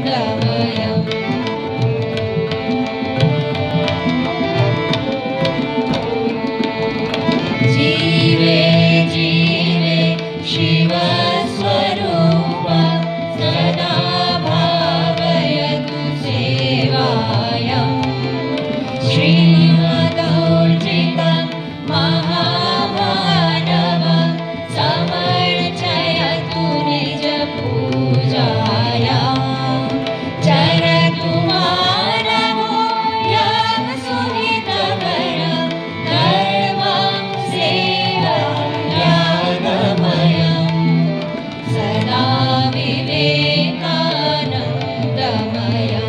सुविवेकमयं स्वानन्दमयम्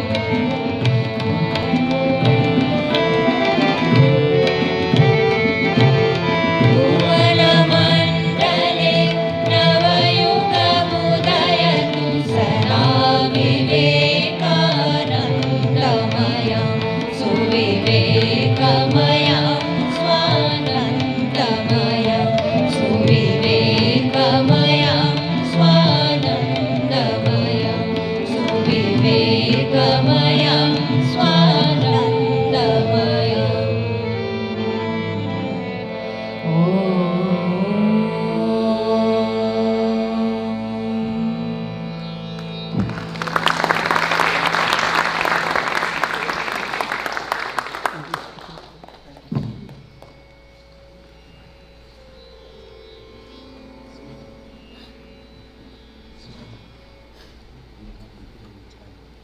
Yes, you are done.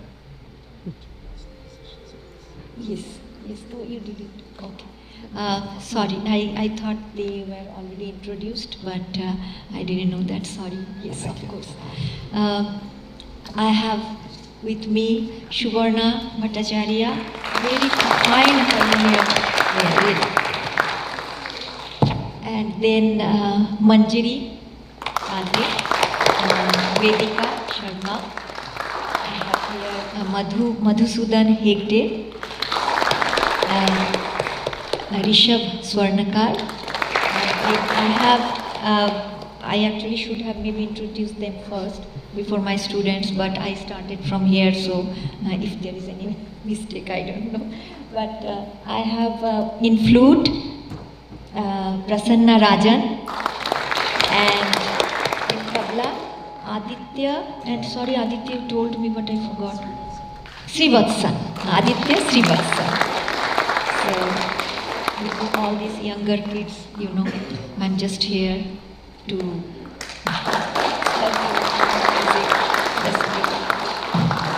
Thank you so much, Sumita.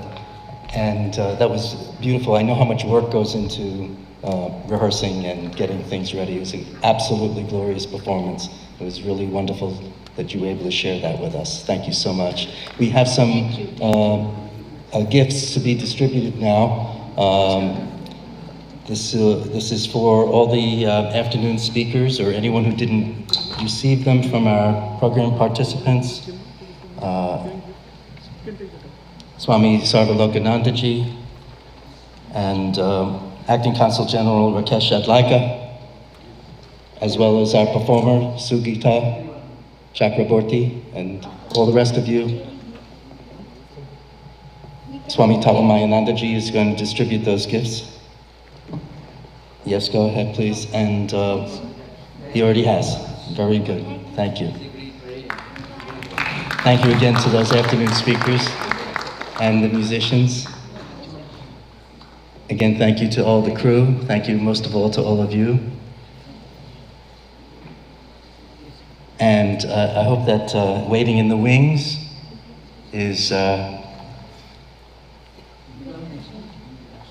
going to be Ramesh Kapadia, so stand by, Ramesh.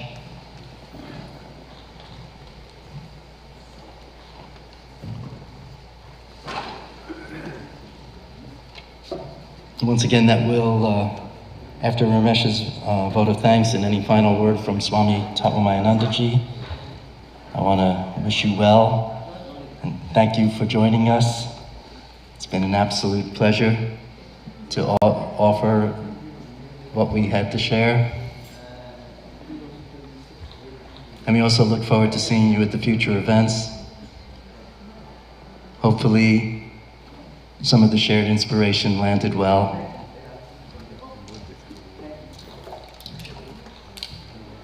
And we're most grateful to you.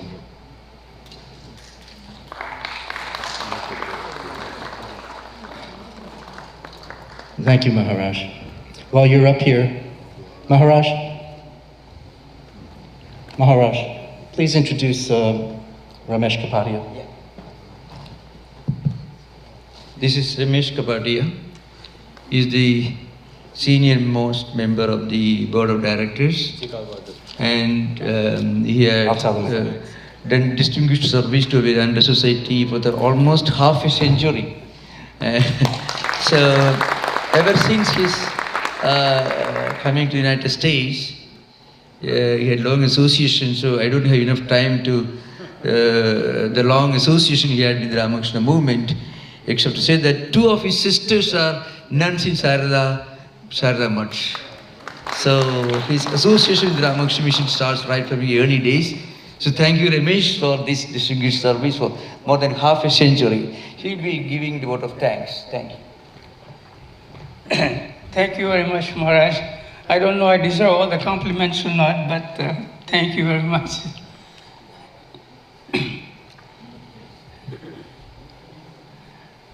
So, revered Swamis, Prarajikas, esteemed speakers, musicians, and devotees and friends. Hello, everyone. I'm pleased that Vedanta Society of Northern California, founded by Swami Vivekananda in 1900, has achieved a major milestone by achieving its 125th anniversary. I'm happy to acknowledge that under the guidance and direction of Swami Tattwamayananda Maharaj, Vedanta Society has been gradually progressing and expanding in several areas, especially publication area. The spreading of Vedanta message through books is a very powerful tool and very appealing tool.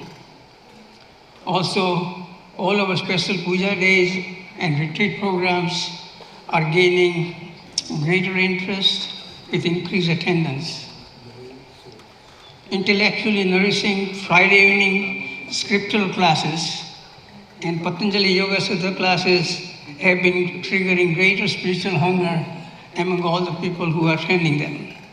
Vedanta Society of Northern California is very grateful to its loyal devotees for their dedication and great contribution to make us reach this far. I feel that it was a spiritually nourishing, uplifting, and energetic day.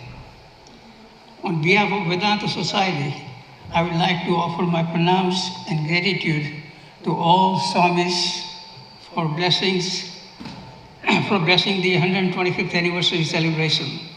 Revered Sri Aparananji Maharaj, Revered Sri Papananji Maharaj, Revered Sri Vedananji Maharaj, Revered Sri Sarvalokananda Maharaj, and Revered Sri Atmajnananda Maharaj.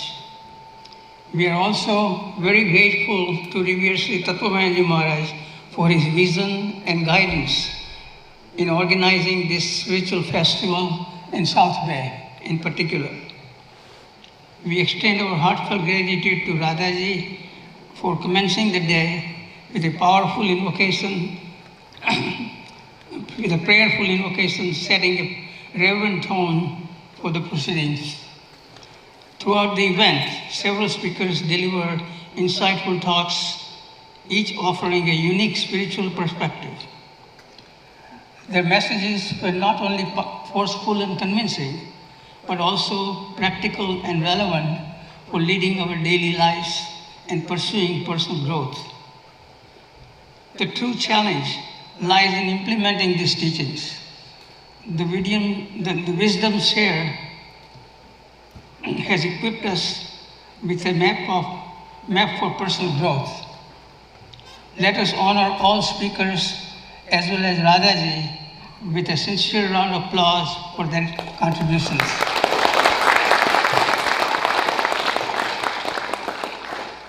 The Q&A session following the speakers' presentation provided an engaging and thought-provoking opportunity for all attendees.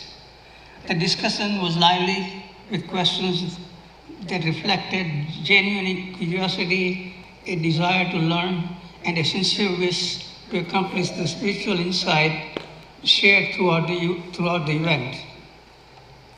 As is often said, a dynamic question and answer segment brings the best out of speakers.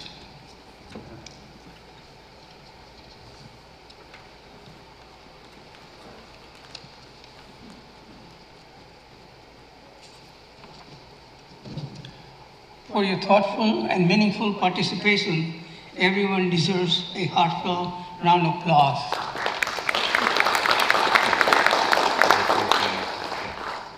The guided meditation and musical performances brought an added layer of serenity and delight to our program.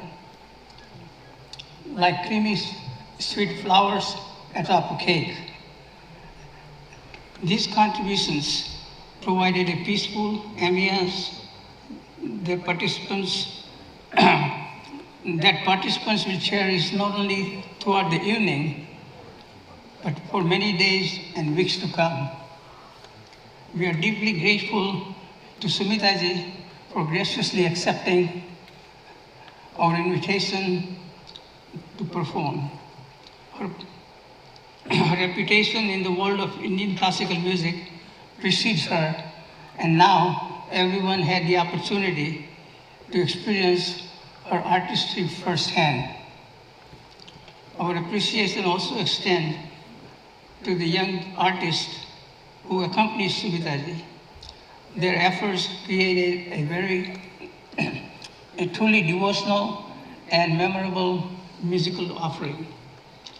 Please join in giving them all a heartfelt round of applause.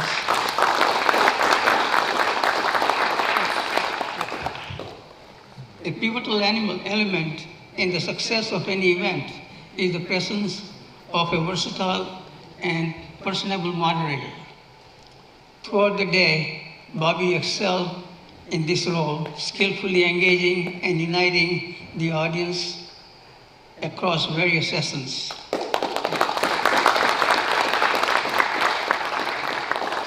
His efforts merit special recognition. Bobby is a multi-talented individual. It's an unusual combination of being a lawyer, a musician, and a poet. But more importantly, he's a great Vedanta student and a devotee. As you might know, that Bobby is editing the book titled Freedom in the Mind by Revered Swami Tattwamayananda Maharaj. Given Bobby's close association and his remarkable contributions, it is with warmth and good humor that we encourage him to finish the project swiftly. Let us join together in expressing our heartfelt appreciation with a loud round of applause for Bobby's individual.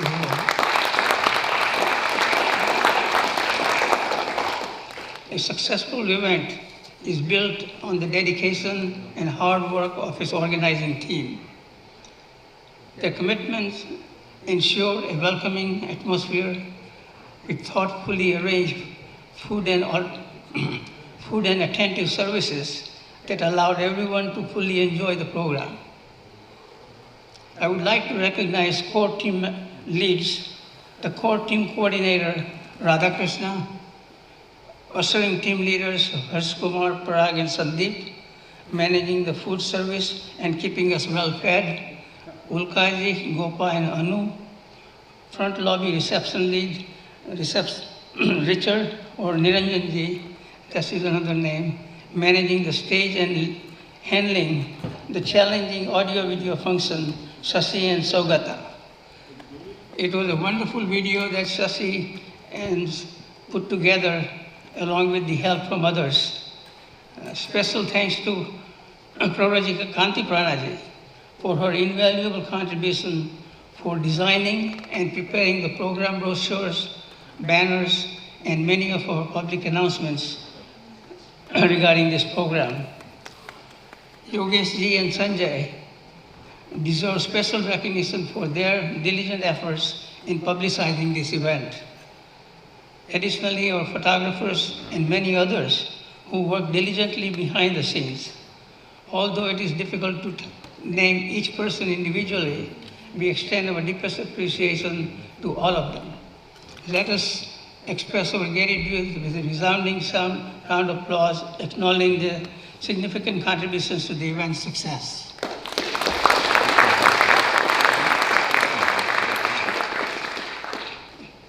We also extend our gratitude to the management of De Anza College for providing an elegant and comfortable setting for our gathering, and special thanks to Sean for his support. Above all, we deeply appreciate every one of you for dedicating your entire day during a long weekend to attend this event and contribute to its meaningful and joyful atmosphere. As saying goes, without an audience, there is no event.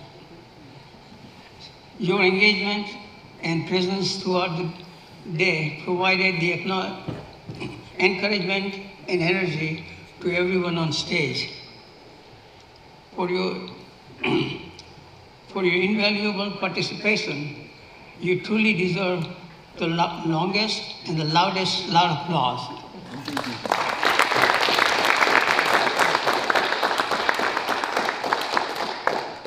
So thank you all. With this, today's event comes to an end. Please don't forget to collect your goodies and complimentary book from the front lobby. Thank you all. Jai Thakur, Jai Maharaj, Jai Swamiji.